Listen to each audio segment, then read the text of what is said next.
Yesterday, you said tomorrow. So just do it! Make your dreams come true! Ladies and gentlemen, I present to you Backstage with Al and Jay. Are you ready? You what? And now, your host, Al Silva. Who? We're back again after a small hiatus of 1 week. We're human beings too, you know, just like you people. Sometimes we have a need for a break, and that's what I did last week. But we're back with a vengeance, and I have a fully loaded episode today, and we're going to be doing something that we've talked about for a while. I have a way to implement it now. We'll talk about that here in a second. But joining me in the room live in person is Jason. Welcome aboard. It's the Jay. How you feeling tonight? I'm doing good. I'm excited. Very nice. He was just coming off a 5-star raid. 5-star, what were you again? The loot was 5 stars. Yeah, we're playing 7 days. Oh, okay. And he was like, bro, I really want that 5-star, but I'm going to go on the show. I was like, all right, good. This is good. This one was a 4-star, but yeah, it was pretty sick. This show is going to be a 5-star loot for you people. You just discovered the 5-star loot. So what we're going to do today, it'll be our first test run, but we've talked about before where we can yap about anything for any amount of time. So we're like, if we had a timer, then we would just be like, oh, timer, got to move on, right? And so I was trying to do a visual timer so you guys can see the countdown too. I think that'll be funnier because like you'd see it. I can't do it right now. You would think that's like some normal thing in OBS. You can do a countdown, but it doesn't have like a sound. It just like, it goes to 0. And if we're talking, I'm not going to notice it because sometimes I don't even notice the chat's coming in. You know what I mean? Because I'm just engaging and talking. So instead, I'm just going to do, I have a built-in like alarm with my Mac here. And so we're just going to do that. And when it goes off, then we're going to know. So I'm going to just set a 10-second timer so you understand. So when we're talking, I'm going to give ourselves a timer, and then, you know, we're going to be yapping about something, and then at some point, like maybe in the middle of me talking, that's the sound. That means it's it. Wrap it up. That's the wrap it up sound. So that's what we're... That's not even a, like, ooh, get geared up to wrap it up. No, like, it's just... I was going through like every alarm, and what was so funny was like going through the alarms was almost giving me like PTSD from like like, you know, like when you set an alarm like every day for like, you know, so long, and then you just remember getting up in the morning or having to work a 16-hour shift or whatever it is. It was like hearing those little alarms was like triggering me. I was like, oh, this was the only one where I was like, oh, that's chill. And it kind of reminds me of like, you know, when you're in the Academy Awards, not that I would know, we would know, but like, you know, you're doing a speech and they wrap it up. They give you music. They have like music starts playing. It's not like, like on a big alarm. It's like, all right, you know, here's the music, wrap it up. So that's what's going to be playing. I do have a 10-minute alarm and a 5-minute alarm, and I can make custom alarms, but those are the two we're going to go with. So if it's just something small, I'm going to set a 5-minute alarm. That's it. That's what we're going to do. We're going to try it out. We're going to see how it goes. All right. I've been excited for this. Let's go to the pregame, and let's get started with the show, people. It's time for the pregame. No, what are you waiting for? Do it!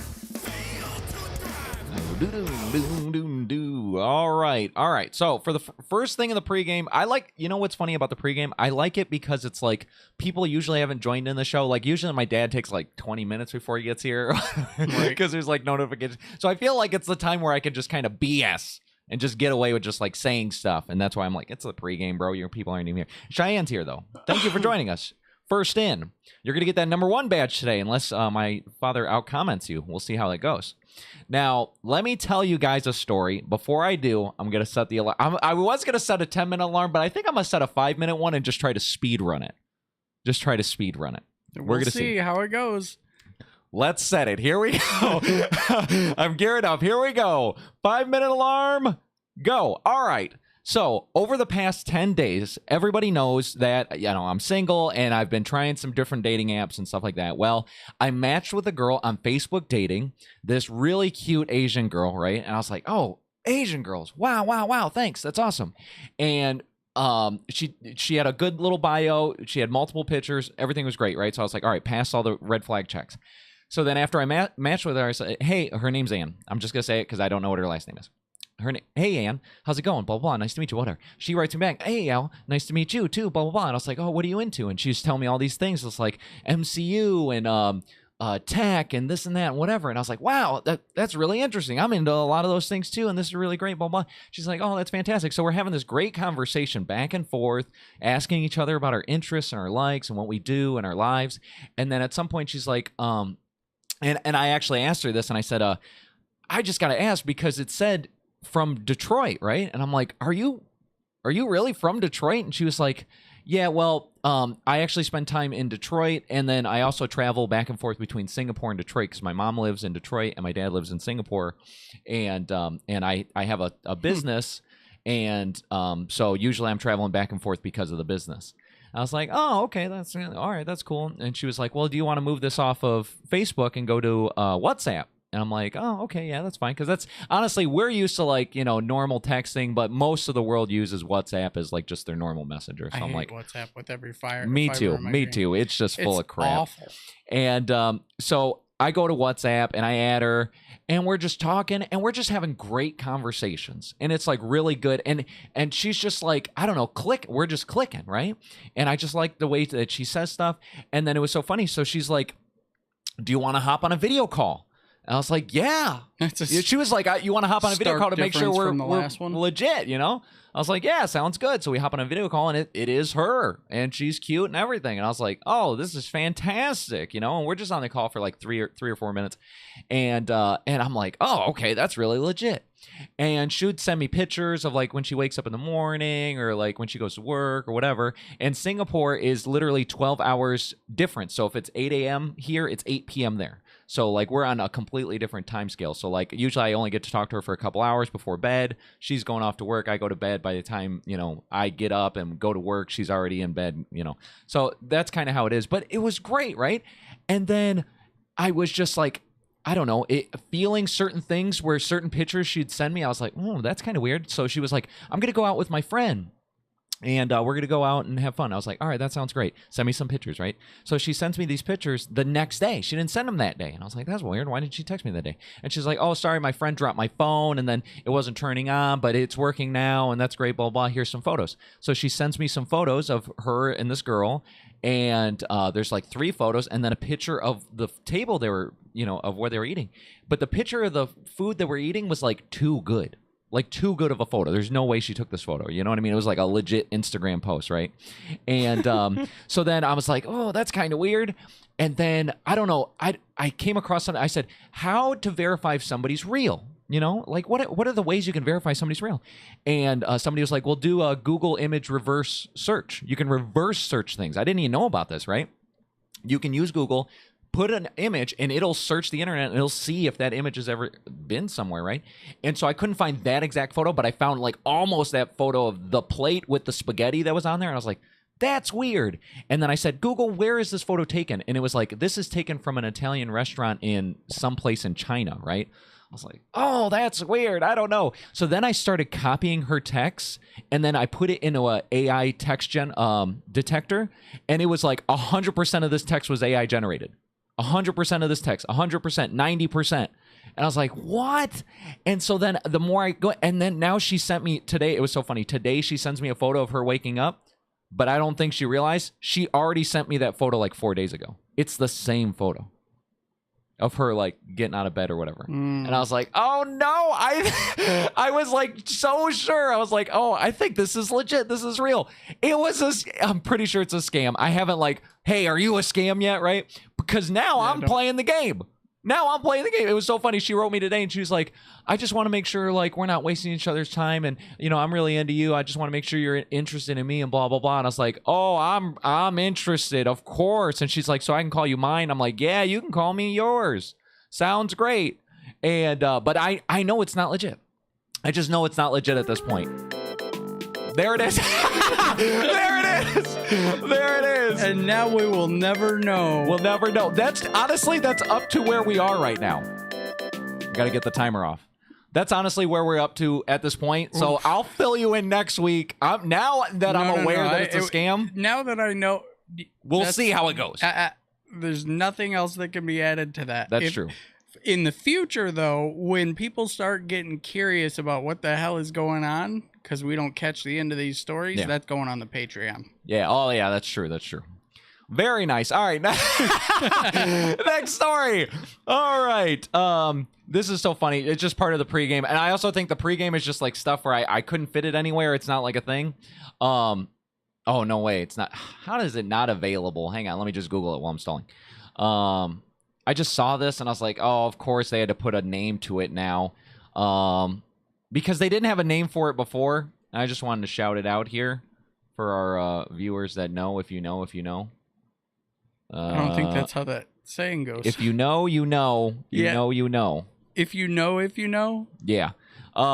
Here's the internet. The void. The void. No, I forgot the void. Oh, we're on the wrong thing. We got That's three different voids that time. Anyway, so I couldn't find the one that I came across, but you know that thing? No. You know that thing where it's like, only Little Caesar people know this, where it's like, can I get that? They were like, all right, look, let's just call it Crazy Crust.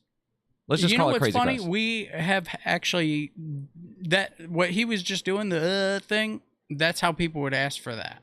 That's why for the longest time, like this whole time, there was never a name for this thing.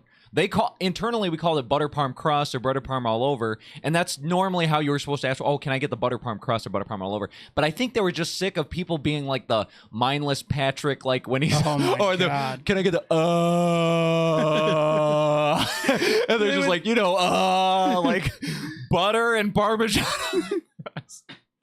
So they were sick of people being retarded when they asked for it. So like, just call it Crazy Crust. But what's funny is there was actually a Crazy Crust that like probably barely people would know because it was very niche. It was at like not official, but like the side chain Little Caesars, like if they would be like in a stadium or something. And it was essentially a 4-piece crazy bread. They call it Crazy Crust. But they were like, bro, we don't do those, so why don't we just call this Crazy Crust? So I saw a couple TikToks of people going, you got to get the new Crazy Crust at Little Caesars. I was like, oh, what is it? And then I looked and it was butter and farm on the crust. Yeah, but have people, now that I'm thinking about it, weirdly enough, for as much as I've eaten Little Caesars pizza, I don't think I've ever put butter parm on a stuffed crust. Well, yeah, now you got the stuffed crust. But what's funny is like the stuffed crust has butter. They butter the crust to make the browning and all that good stuff. So now they're like, bro, why don't we just butter and parm it? So yeah, there it is. Go get your Crazy Crust now, you crazy folks out there. All right. And then, boom, I didn't even need an alarm. Didn't need that much time. Here we go. You set it for that? No. I'm only setting it for when I know I'm going to yap. Yeah, when we know we're going to go off the rails. Now this, honestly, there's another movement. Remember the last movement that was like dads supporting dads? I gained almost 2,000 followers. I probably could have passed the 2,000 threshold, but I needed to post like a lot. And it was more than posting. You have to interact with every dad's video, and you're liking and sharing, and they're liking and sharing because they saw you liking and sharing, and you're adding people, so they're adding you. And it was a lot of work to get up to 2,000. Super network. So once I got to 2,000, I was like, all right, now I can utilize it for certain things. Now I'll try to get some more natural growth. But now there's a new trend, and it's not just about like adding and following. It's more like just locking in. And I said, oh, this is something I can get behind. So let's just watch this video really quick of the great lock-in that's about to happen. So every one of you, all of us, we're all going to lock in for this fall and winter. Let's let this man explain. When I say this, and listen well. And as I turn it lock-in of 2025 is here. The August to December lock-in. From this fall to winter, we're locked in. We're eating right. We're working out. Okay. We're building great habits. We're shooting our shot while still not overly going for anyone. Calling our parents, telling them that we love them. We're petting dogs, starting conversations in Target. Finally going to take that risk, learn how to make money, whether that's starting a business or learning a skill, getting into that internship. You want to know why? Everything else was warm up. Everything leading up to this moment was a warm up, because this lock-in, I'm telling you, this one right here, this is where you break chains. Break them. This is where you change your life. Change it. This is when you become the version of you that actually makes a difference. Because we're done. We're done daydreaming about success and watching YouTube videos of vlogs of dudes on yachts and big houses and cars as if it's us. It's not us. No. It's gonna be us though, and we're making it happen in this great lock-in. If you're watching this video and you're ready to lock in, I'm ready. Make sure you leave no man behind. Okay. Tag your friend. Tag your friend. I tagged. He's tagged physically in the physical world. I just tagged him. Jason, tag. You probably still time to lock in. Link. Time to lock in. All right, I'll send you a link here. Very nice. I can't send it here because I don't think I could do that. But yes, time to lock in, everybody. No, don't say it again. We've already heard you.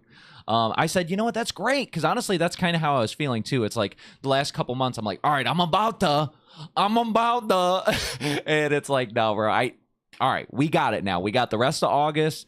Get everything situated. Starting September, we're going full force, and we're gonna see what we can do for the last, what is it? September, October, November, December. You got 4 months.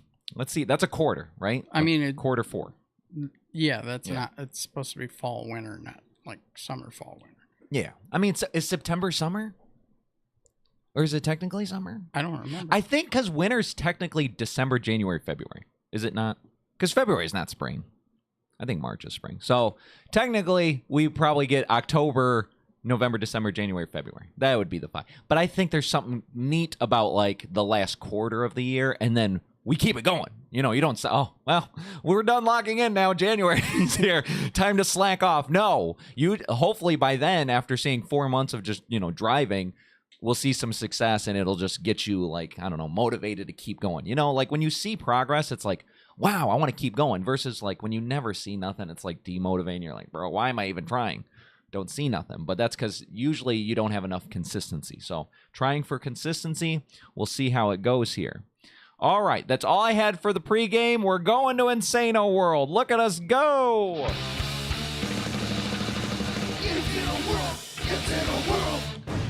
Boom. All right here. Jason, lots of Insano World. This is crazy. Some of it is just like nuts from the world's perspective. Some of it's nuts from a personal, not like personal, it's not happening to me or you, but like we would care about it more than these people. So I'm going to start with this one here. I don't know if you heard about this, Jason. This is big news. Megadeth had a big announcement this past week. Let's take a look and see what they had to say. This is their announcement video. Some say this is the end of times. It's the end of time, Jason. We need to go! Get out of the cities. It's over. This will be our last broadcast. This is Vic Rattlehead. For over 4 decades, I've been chained in silence. But the end demands my voice. It is confirmed the next Megadeth studio album will be the last. 40 years of metal, forged in steel, ending in fire. And when the new year rises, the global farewell tour. You've heard the warning. Now prepare yourself, Cyber Army. Stay loud, stay tuned, and meet He's catching on fire. the front lines.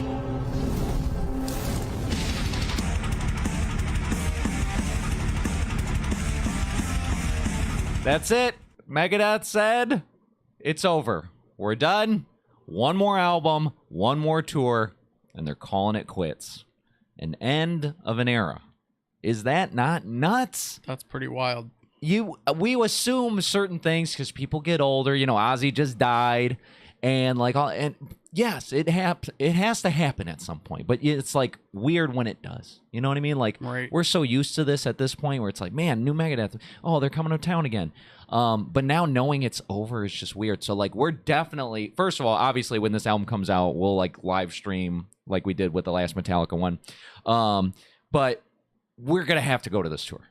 We can't miss their final tour, their final stop. The problem is, they're gonna like charge so much money for it and get away with it because everybody's gonna be like, oh, it's the final tour. We gotta. That's true. So I don't know. We're gonna have to figure out how to get a hold of because we're not gonna want nosebleeds. We're gonna want to be on the ground amongst the people for one final pit. You think they're gonna pit? Yeah, they're gonna pit.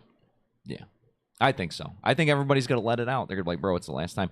I honestly thought because when I went to the Metallica concert in Syracuse in April, I was thinking, are people going to pit, bro? We're all getting old. But there's always the next generation that wanted to pit, just like us. Like when we were younger and we're like, man, I wish we could have saw Metallica in the 80s. So then when we saw Metallica, we're like, oh, you know, even we're like in the nosebleed seats and we're like, we're trying to pit back and forth with like a foot of room. Almost made that old lady spill her wine. Yeah, because we're trying to go hard because we wanted to experience what it was back in the day, right? So I think the kids, the younger generations could be like, I want to pit for Megadeth. But then I'm going to get in there one more time. I'm going to have to, there's one thing I would have to do. Because the last Megadeth concert that I went to, I had gotten a lighter, like a Zippo lighter that had a atomic symbol on it, and they had got me that just because it was like a Megadeth thing, the radioactive symbol thing. Well, I was really drunk at that concert, so I like took that lighter and I threw it. Here you go, Dave. You signed it. You're like the J. Dave, you're gonna want this. I did not even think about like, oh, that might hit someone or like. Yeah. I don't know if I could do it now, because I'm all like consciously aware and stuff. But I want to throw I want to try and get that lighter again and then throw it at Dave. For Dave. Well, I mean, he can have it, but no, I think just throw it into the crowd. Yeah, just yeah. The last time I saw Megadeth was, I think, I don't know if have you seen Megadeth after that? Was there another time? The one your dad went? Yeah, the one when my dad went. And, well, no, he fell asleep at the Metallica concert. Oh, was it Metallica? Megadeth, we were on the ground floor, so there was nowhere to sleep. There was nowhere to sleep, so he stayed up the whole time. But I remember he was in the pit a lot because he tells me this all the time. He's like, man, I had to protect you from this guy and that guy because, you know, the pit's kind of crazy. And so, like, I'd bump into somebody, and then my dad would be, like, right behind me slamming into that same guy. I remember your dad hit the guy who took me off my feet, too. Yeah, he just going in there like a freight train. Yeah. It's like, damn, dude. Yeah, so we'll have to get my dad there. We'll get into the pit. It'll be a great video. I mean, it'll just be fantastic for one final memories. I can't wait. Honestly, what sucks is like I didn't listen to the whole last Megadeth album because I was like, oh, I want to live react to it, and then I only got to react to like 3 songs. Or 3 of the 5 songs or whatever that first came out with like music videos, and then my live stream got taken down for a copyright strike because they're like, bro, you're copyrighted. And I was like, damn. So then I was like, all right, I'll just have to do it not live and then upload it. They don't mind that as much, and I just never got to it. So I legitimately have not heard more than 3 songs from that latest Megadeth album. So I have to go back and listen to it because honestly, the 3 songs I heard, they were good. I was like, oh, Megadeth's at it. What was the name of their last album? The Sick, the Dying, and the Dead. Yeah. So I was like, bro, this slaps. I was blown away. I was like, oh, wow, that was better than I expected. Because 2 albums ago was like the really bad one, I think. There was like Super Collide. There was, I don't know. The last couple, except for the one, it was like in 2008. Like as far as new gen Megadeth goes, what is it called? Endgame. That was fantastic. Endgame was very good. Fantastic. That was 2008. Endgame was fantastic. And then they were like, but then this last one, 2023, I think is when it came out. Banger. So we'll see. I would assume they're going out on top. They're going to be like, bro, we're going to write the heaviest, fastest, craziest thrash thing of all time. But the craziest thing is knowing it's your last album. Because some bands don't know it's their last album. Somebody dies or whatever. But knowing it's your last album, I'm sure they're going to put like way more like thought into it. Like even the last song. I bet you the last song has like super meaning of like just finality or whatever it is. So I'm like really curious to see how this is going to go. So we'll definitely, as soon as they announce they've announced the tour, they haven't announced the tour where they're going to go. If they don't go to Detroit though, if they pull some of this crap, I'll be mad. Because usually it's either Detroit or Grand Rapids. And because I think they came to Detroit last time, they might try to do some bull by going to Grand Rapids. Grand Rapids not that bad. It's not that. It's 3 hours from here. It's not ridiculous, but not ideal. I'd rather go to Detroit. Well, yeah, that's but honestly, what does it matter? Because I'm assuming we'll probably need a hotel, you know, probably be some alcohol involved and things like that. So we'll see how that goes. Oh, my dad's in the chat. When did this start? It had started approximately 24 minutes ago. 24 minutes ago. All we've done is the pregame, and this is the first segment of Insano World. And we just announced, in case you missed it, Megadeth has announced one final album, one final tour. They're calling it quits. They saw Ozzy died, and they were like, bro, we want to go out on top too.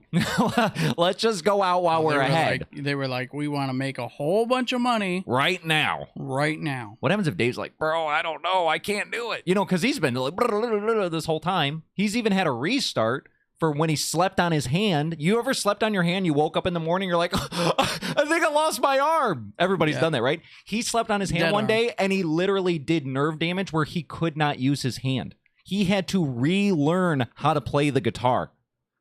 That was back in the early 2000s. He had to relearn how to play the guitar. So this is like second version of him. You know what I mean? Like he was all like, and then he had to start like a baby. And then do it again. Like, oh, do. And now he's back up to where he was, but that's just nuts. All right. There it is. Moving on. All right. Next thing. Here we go.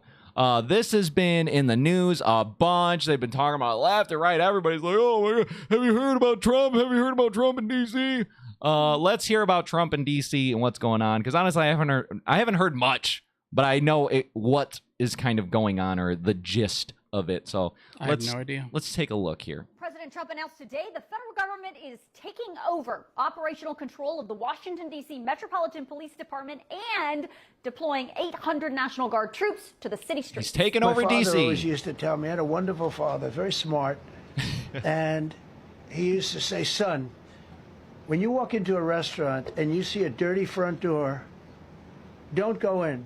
Because if the front door is dirty, the kitchen's dirty also. Yeah. Same thing with the Capitol. If our Capitol's dirty, our whole country is dirty. Trump is adamant that crime is on the rise in the nation's capital, so this federal takeover is absolutely necessary. According to D.C. Metro Police statistics, though, crime is actually down in every category when you compare 2024. I'm just going to pause this real quick because I was looking at this video because I want to make sure. And I said, now hang on a second. 2025, you know it's only August versus all of 2024. That's a manipulated that's a manipulated statistic. So in all of 2024 there was 112 homicides. There's only been 99 in 2025. There's still 4 more months to go. There's still 4 more months to go. As long as 12 more people don't get killed, it'll be true. There was only 14,734 property crimes in D.C. in last year. There's only 14,093 this year. There's still 4 months to go. That's crazy how you could just put out something like that and be like, see? It's less. This is like the great equalizer, because it's not really saying it's more or it's less. It's saying like, it looks like it's on pace to be exactly the same. Yeah, but it seems not, though, because it's like really close. Except for that 50% one, maybe the 25% ones, maybe it'll be the same. But the ones that are like motor vehicle theft, there's 0% change, but there's still 4 more months. So it's like, that's going to be increased by like 30% by the time we're done with it. These 4 and 5%. I'm like, okay. I don't think it'll be that much. The D.C. mayor says crime is actually at a 30-year low. Now, despite those numbers, today, Trump signed an executive order declaring a crime emergency in the District of Columbia, and he signed a separate memo that mobilizes the D.C. National Guard. So the question is, can Trump do this? The short answer is yes, and I'm going to explain why yes. D.C. is different in a second. But you may also be wondering, can Trump do this in your city? Well, here's what he said about that. I mean, we're just going to see what happens with it all. You're going to have we're going to have a tremendous success in what we're doing. Other cities are hopefully watching this. They're all watching, just like everyone's watching here. They're all watching. And maybe they'll clean up. But then I'm going to look at New York in a little while. Let's do this. Let's do this together. Let's see. It's going to go pretty quickly. And if we need to, we're going to do the same thing in Chicago, which is a disaster. Okay, back to D.C. Let's talk about Chicago Trump's is a takeover of the disaster, DC bro. I mean, Metro Police. I don't know, You guys. need to first understand that Washington, D.C. is not a state. It's not a state. Unique. The way the district is governed is very different than a state government, and the control the Constitution gives those states over all the functions of that state, including the function of law enforcement. On top of that, there is a law on the books that actually gives the President of the United States the specific ability to seize control of Washington, D.C.'s police. Gimme. It's called the Home Rule Act of 1973. That law does several things related to the federal government and its jurisdiction over the nation's capital. But because of the executive order Trump signed today declaring the crime emergency, he is invoking Section 740 of the Home Rule Act. That section says the president can take emergency control of the D.C. police, but only if he has determined that special conditions of an emergency nature exist. And this federal control cannot exceed 30 days unless the House and the Senate pass a law extending that control. D.C. Mayor Muriel Bowser says she's not surprised Trump is taking this extraordinary step. We are American citizens. Our families go to war. We pay taxes and we uphold the responsibilities of citizenship. And while this action today is unsettling and unprecedented, I can't say that given some of the rhetoric of the past, that we're totally surprised. I believe that the president's view of D.C. is shaped by his COVID-era experience during his first term. So how will the Metro Police in D.C. He probably just saw it by walking outside, walking around in D.C. operating under the control like of anybody the could see. Well, Trump addressed that today and raised a few eyebrows. You tell them, you spit, and we hit. And they can hit real hard. Police are standing, and they're told, don't do anything under any search. So they're, and you can see they want to get at it. And they're standing there, and people are spitting in their face, and they're not allowed to do anything. But now they are allowed to do whatever the hell they want. As for the National Guard, whatever they want, you spit, we hit. To the district, and says more are on standby along with the U.S. military. Again, because D.C. is not a state, they have no control over the deployment of the D.C. National Guard. What can you do about it? But the president absolutely does. At your direction, this morning, we've mobilized the D.C. National Guard. It'll be operationalized by the Secretary of the Army, Dan Driscoll, through the D.C. Guard. You will see them flowing into the streets of Washington in the coming weeks. At your direction as well, sir, there are other units we are prepared to bring in. Two things come up here. First, we already saw Trump do this. He declared an emergency and deployed thousands of National Guard troops and a few hundred Marines to California a few months ago after massive protests broke out over his ICE raids and immigration enforcement efforts. Trump did that against the wishes of the state's governor. Governor Newsom sued, saying Trump overstepped his authority. Newsom said there was no emergency and the state did not want those Guard troops on the streets of L.A. Coincidentally, that case is actually being heard in federal court today. The other thing this new D.C. Guard mobilization brings up is Trump's lack of response in Washington, D.C. during the events of January 6, 2021. At that time, Trump said repeatedly that it was Speaker Nancy Pelosi who had to request the National Guard to assist with the riot that was happening at the Capitol, suggesting that his hands were tied in that moment. Now, compare that to today. No local lawmaker, including the mayor of D.C., have asked for the National Guard to be deployed because of this so-called crime emergency. But despite that, Trump says he absolutely has the power to deploy the National Guard all on his own. All on his own. And that's what everybody's in a hubbub. They're like, it's a dictator. He's taking over D.C.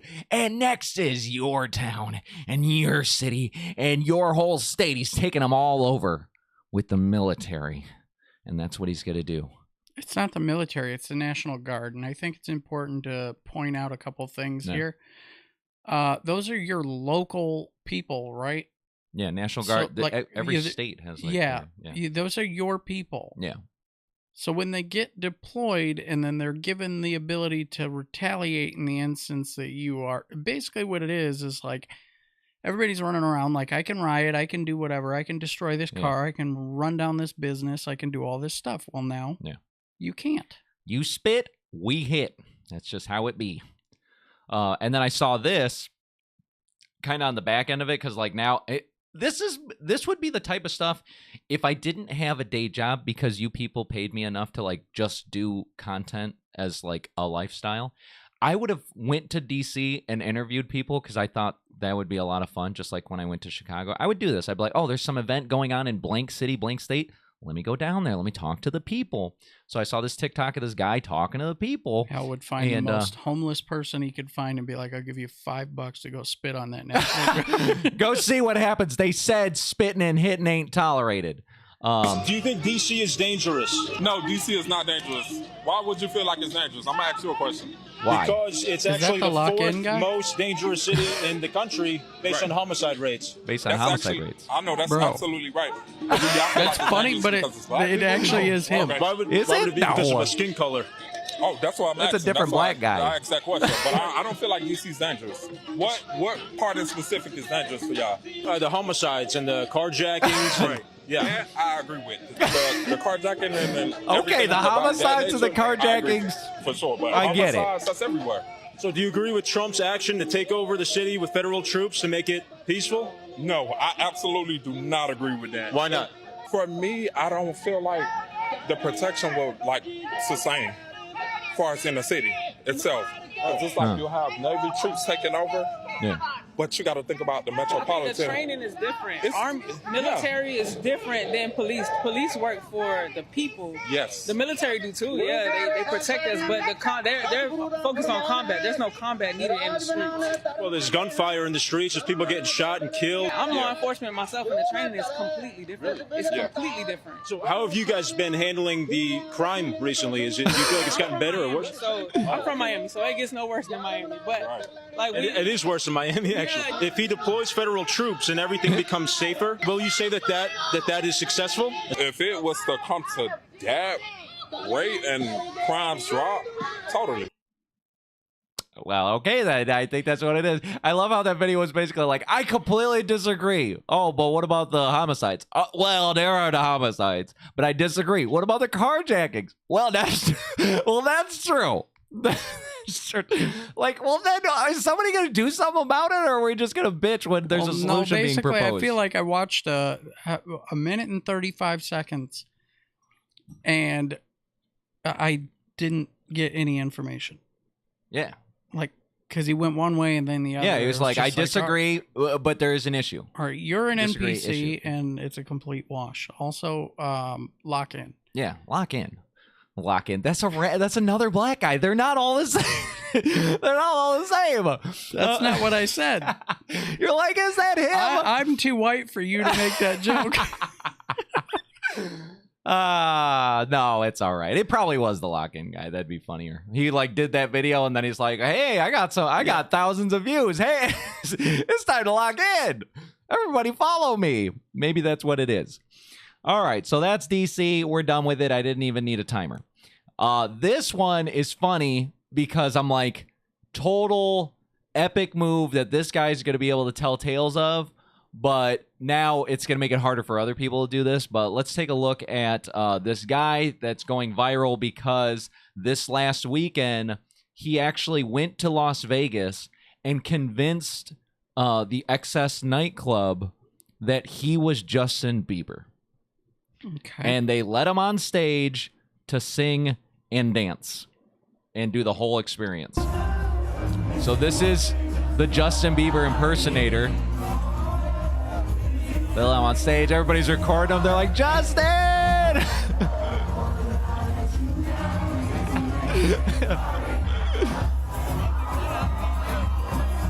Everybody's like, yeah! There he is, right? And so, they didn't find out until like a week later. No, that night they found out. It was after he did it. It wasn't in the middle of it. And so what's funny was I just saw this. Here, let me get out of this. In the bathroom before I started the show, I saw this, which was so funny. It's from the DJ's perspective after he found out about this, and let's take a look at his side of the story here. That's not Justin Bieber. He's like, what? How Justin Bieber duped me during my own set. Look at how packed that place is. Yep, that's me. You're probably wondering how I ended up in this situation. Justin wants to perform. He brought a team. He brought an entourage that was his bodyguards, his manager.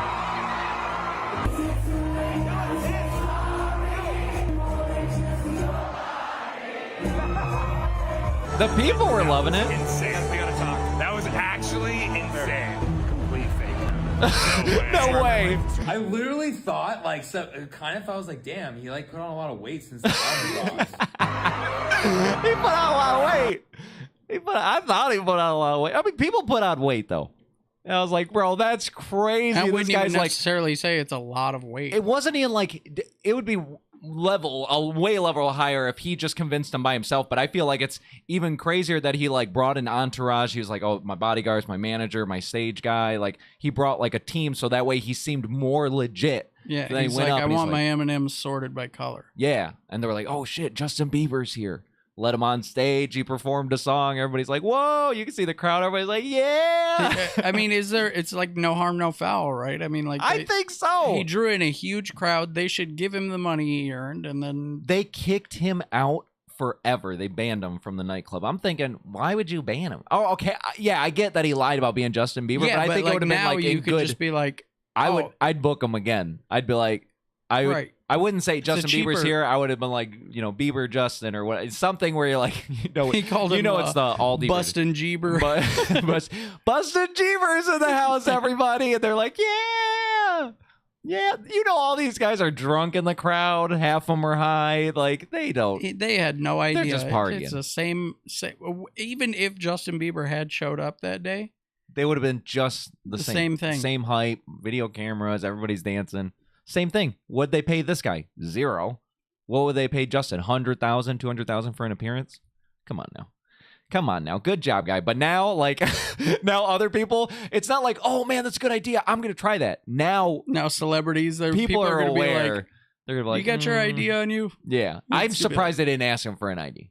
That's kind of crazy. Well, Unless when he you're- went next level and he was like, yeah, and he had like, I mean, if you're gonna go this far, maybe you already printed out a fake ID, Justin Bieber ID. Why not? If that's a last level of security you need to pass, I'd print one out. That's pretty good. So we'll see if that pops up in the future again. That'd be hilarious. I'd love to get like, that'd be so funny if for our show we got like fake celebrities that were like, they were just like them. We start out with like an Elvis impersonator. Yeah. But we don't treat them like an impersonator. We treat them like the real thing. Right. Yeah. Like we treat like we have no idea. Yeah. We're like, oh, we got fucking Elvis. We got the Hawk Tour girl, and it's just some random blonde chick that's like, I'll spit on that thing. Like, it's Hawk Tour girl. Isn't that nuts? Yeah.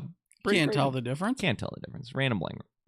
All right. So let's see here. This thing is nuts. There's some implications of this. Let's see. I'm going to read this article here. This was just announced. China unveils a $13,900 pregnancy robot set to give birth by 2026. This thing will be ready to go next year. These are from Chinese scientists. They have unveiled one of the most unbelievable projects in modern science, a pregnancy humanoid robot designed to carry and give birth to human babies using an artificial womb. Yes, you read that right. By 2026, technology could be a reality in this instance with an estimated cost of only $13,900 for those who want to explore this radical leap in reproduction. This robot will simulate the entire pregnancy process from conception. What? I didn't see that part. From conception? We'll talk about that in a second. From conception to delivery, raising the massive questions about the future of childbirth, parenting, and humanity itself. Is this the answer to fertility struggles? A solution for couples who cannot conceive? Or is it crossing an ethical line by replacing natural motherhood with machinery? Supporters hail it as groundbreaking innovation that could save lives, reduce pregnancy risks, and give hope to families worldwide. Critics, however, warn of dangerous consequences, the loss of a natural connection, emotional bonding, and the possibility of treating life itself as a manufactured product. What do you think? Would you trust a machine to give birth to your baby? So there's the article. Jason, what are you thinking about this? How do you feel? You better set a 10-minute timer for that one. This whole thing, that's pretty good. so wild.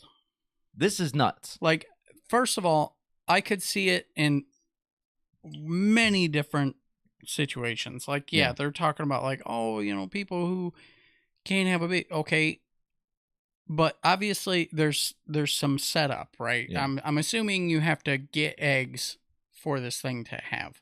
Yeah, you take an egg, you take some sperm. Well, that's why it said like conception. I'm thinking you have sex with the robot. Yeah, I don't think that's how Is it that works. you think what they meant? Conception? I think this whole thing is pretty much exactly the same thing as like in vitro, but like way more expensive. Yeah. But like, does this AI robot go home with you and it just walks around the house getting more pregnant? Or like, I'm wondering if it's like this is just a a photo to show you something, but it's not even but like it's like actually just like a box with no lights or like nothing. It's just like But they say humanoid robots because it's like, oh wow, that people are gonna be like, wow, that's crazy. It has hands and feet, but it's like, what does it need hands and feet for? It really doesn't. It don't. The baby's in the tube babies. Yeah, but we already had that. Yeah. So maybe that's why this is an evolution, is because it's portable. I think that's part of the humanoid part, where it's like it's not some giant, cell from Dragon Ball Z tube. It's like, oh, this thing's movable. It goes. It's mobile. You could take it home with you, so you could boo, boo, boo, boo. But I'm thinking like the nutrients and stuff that's fed, because another article said it's like, it's fed through nutrients, blah, blah, blah, like all this stuff. They have to put that into the robot in order to fill it. So you know what I mean? We produce these things naturally over and over again, right? Versus the robot, you got to reload it. Oh, it needs more of them vitamins. It needs more of the blood or whatever. Yeah, you know what I mean? It's like, don't forget to feed the baby. It hasn't even been born yet. It's like, yeah.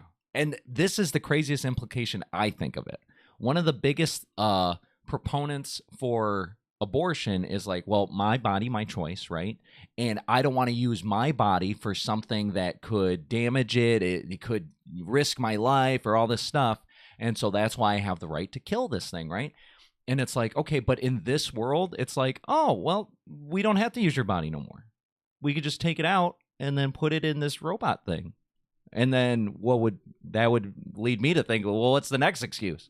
Well, no, I don't want you taking it out of me like alive, It's like, but it's the same procedure, like for a DNC, except for a DNC, they'd go in and they'd snip it up into little pieces and then extract it like arm, leg, head, they pull it. In this instance, they still go in you, so it's still the same procedure, except for this time they just kind of pull it out alive and then put it in the test tube.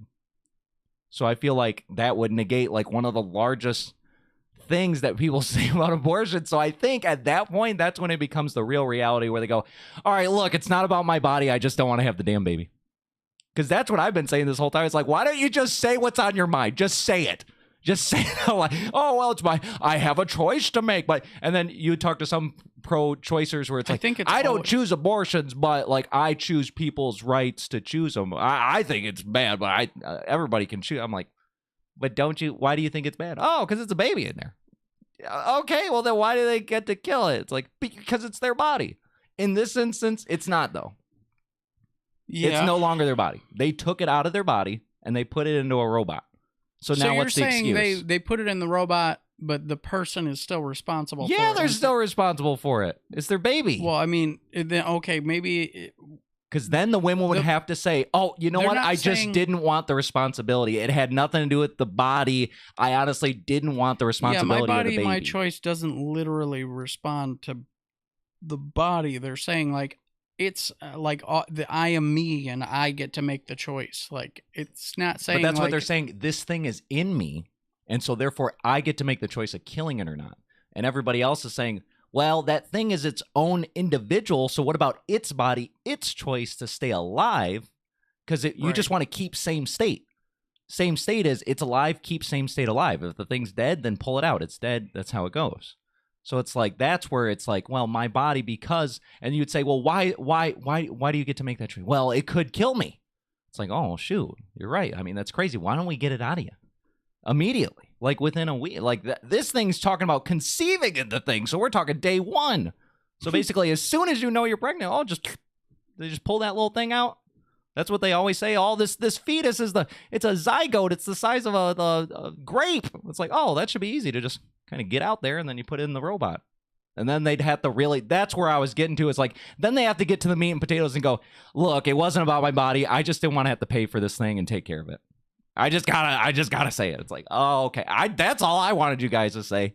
I don't even. I think we already knew that. Like, though. that's how it is. But they won't say it, Jason. They go, oh, it's a zygote. It's not even a human. What is this thing? It's like, you guys are just saying everything under the book just to justify, I don't want the thing. Why don't you just say you don't want it?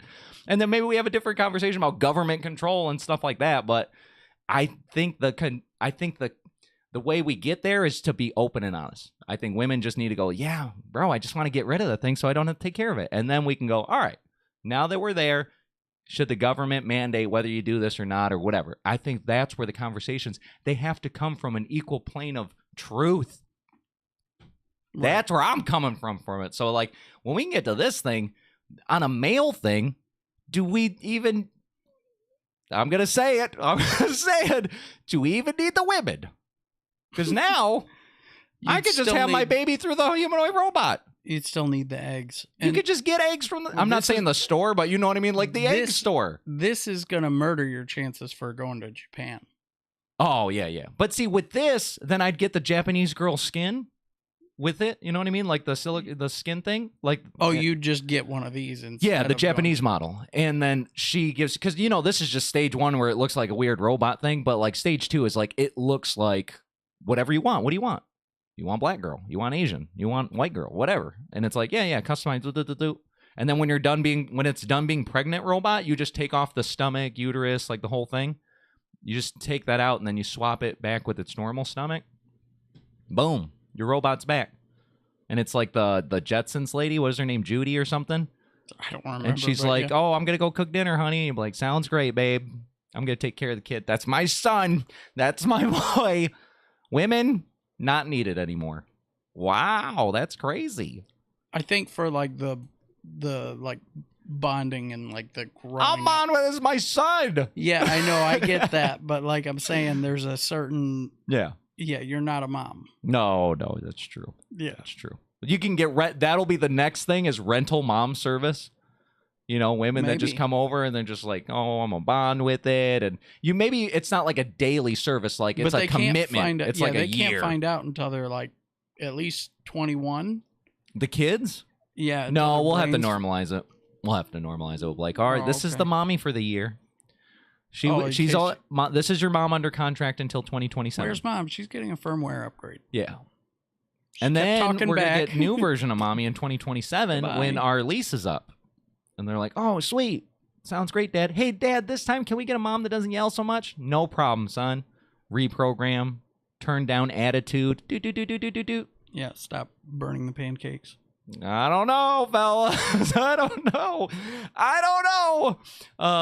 I guess we'll see where this goes. I'd love to see, like, the actual product, because I think that would also make me think different things. Like, you know, if it really is like an Elon Musk robot thing with the baby on the belly and it just kind of walks around, that is, like, super crazy dystopian sci-fi future. But if it's, like, test tube table thing, it's like, all right, that's not that crazy. We do that now. You know what I mean? But I think it's the now isn't from, like, I don't think it's from day one. I think it's like it needs to be 14 weeks or something. Like I don't think they do it from day one. Conception is when the egg is, you know.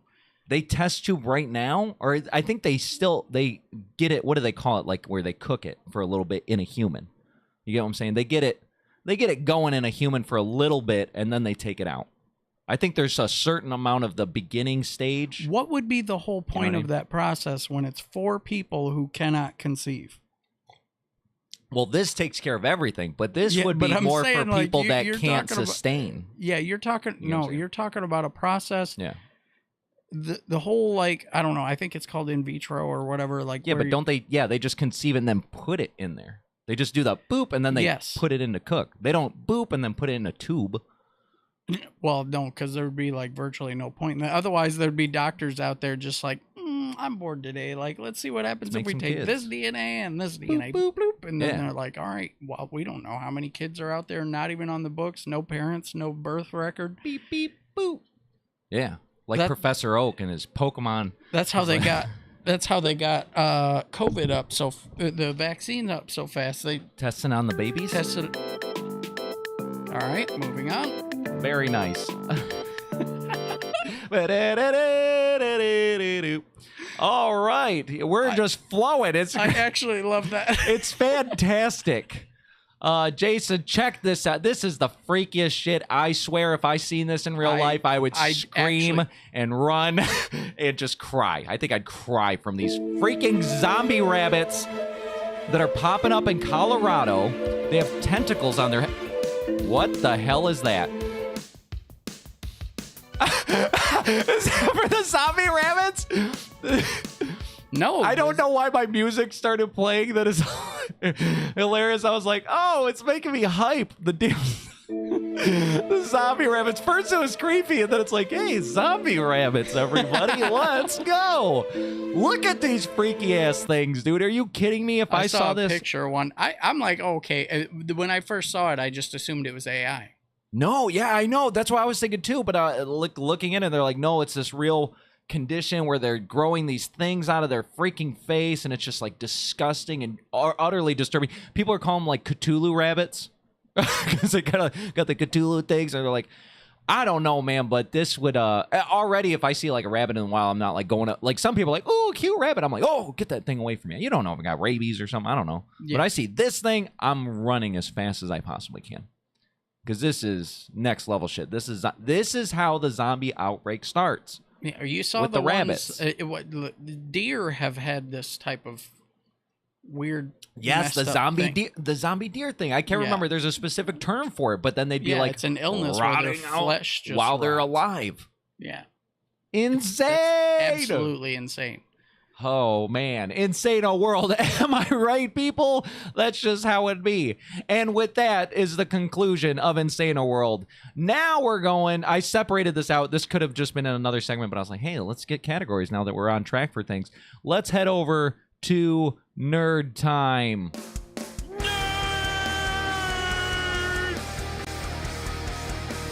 Was that Homer Simpson? Yeah, that's Homer Simpson. Yeah, when he was like passing by some nerd. You guys are a bunch of nerds. What the heck is that? That's what I said. My dad, I didn't see this about the Megadeth. He said Kiss said that back in 1996. They said final tour, and they've been they've been touring for the last 30 years. I think Dave is true to his word. He's like, bro, I'm tired. Yeah, I mean, have we seen? I just want to pull up a picture of Dave real quick. I mean, he looks old. The Kiss guys don't even look that old. I want to see like 2025 though. 2025. Image. Yeah, they're like, we don't have one. And this is a good photo of him too. He looks old. No, I want to see like it's not processed. It's not like a professional photo. I just wanted to see him like in his element, just raw.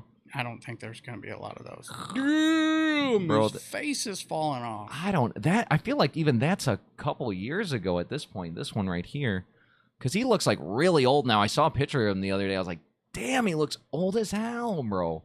Which is kind of crazy. Farewell tour, maybe? Farewell tour. Dave, he's like, I'm old. What did Dave say? Oh, I thought he had a quote from Dave. Oh, here we go.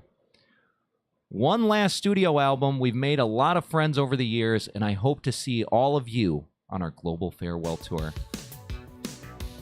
Oh, I see. It's because I hit the play button. Dave says, let's go.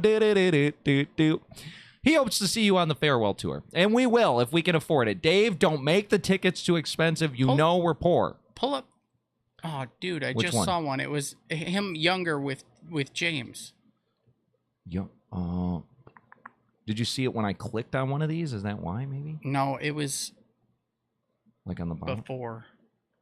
Let me see. Younger with Dave... you want to just search up Dave Mustaine... If you just with James. Yeah, with James. It's not going to be new. Hetfield. Well, this is when they did the 30. This is young. Isn't that crazy? This is back in 82. Look at them boys go. He's like, I'm getting sleazy. James is like, yeah. That's really cool. It's just crazy how certain things just happen where... Look at those cups of beer. They're so tiny. I know. They're like, we're just... they're probably at some party. They're like, oh, we just get these little tiny cups. We got to refilm. I could see, like, the little pitcher. You can see on the next to it, like, an actual pitcher of beer. Oh, yeah, that's funny. But it's just crazy how things work out, where he's like, oh, we got to kick this guy out. He's nuts. He's drunk all the time. He's, like, belligerent, fighting everybody. apparently punched James in the face. They're like, that wasn't even like a publicized event. That was in his book. And they were just like hanging out, and then he was like, I'm gonna punch this guy. They're like, we gotta get rid of this guy. And then they get rid of him, and he's like, I'm gonna make something way better than your band, heavier and faster, and they're gonna be great. And honestly, like, they were probably heavier and faster and all that crazy stuff he went for. They just weren't as popular. But as far as, like, for me, if I was Dave, now he's looking back, he's towards the end of his life, final album. I think he can look back and say, yeah, mission success. It wasn't he's a critically acclaimed, multi-platinum, tens of millions of records worldwide. Like, heavy.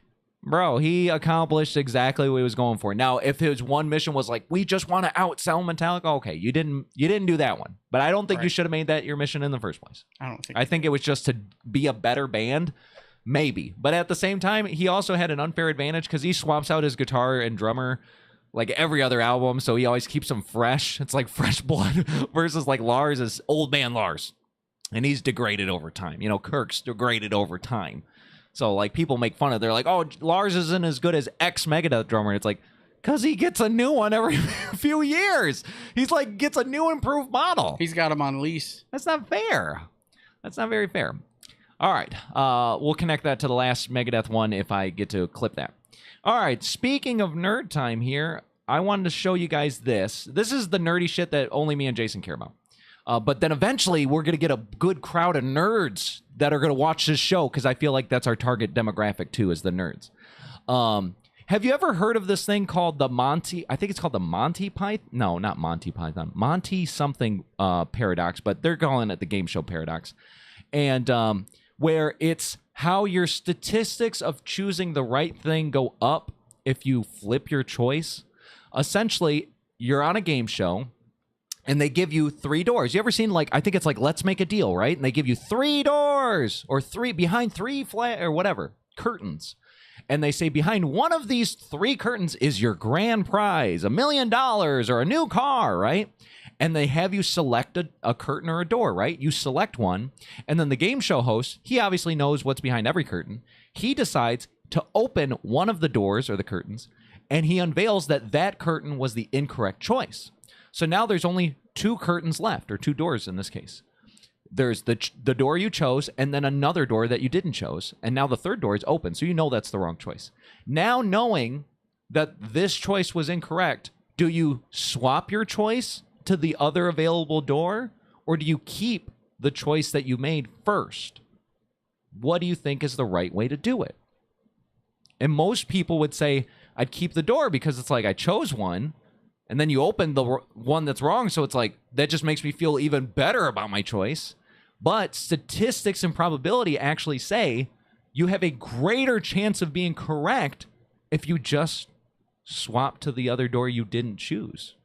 And I didn't get it for the longest time because they're like, I'm thinking it's 50-50, right? It's like 50-50. Or, well, essentially it was still 33%. Like, when you first had a choice, it's 33% to be right. Right.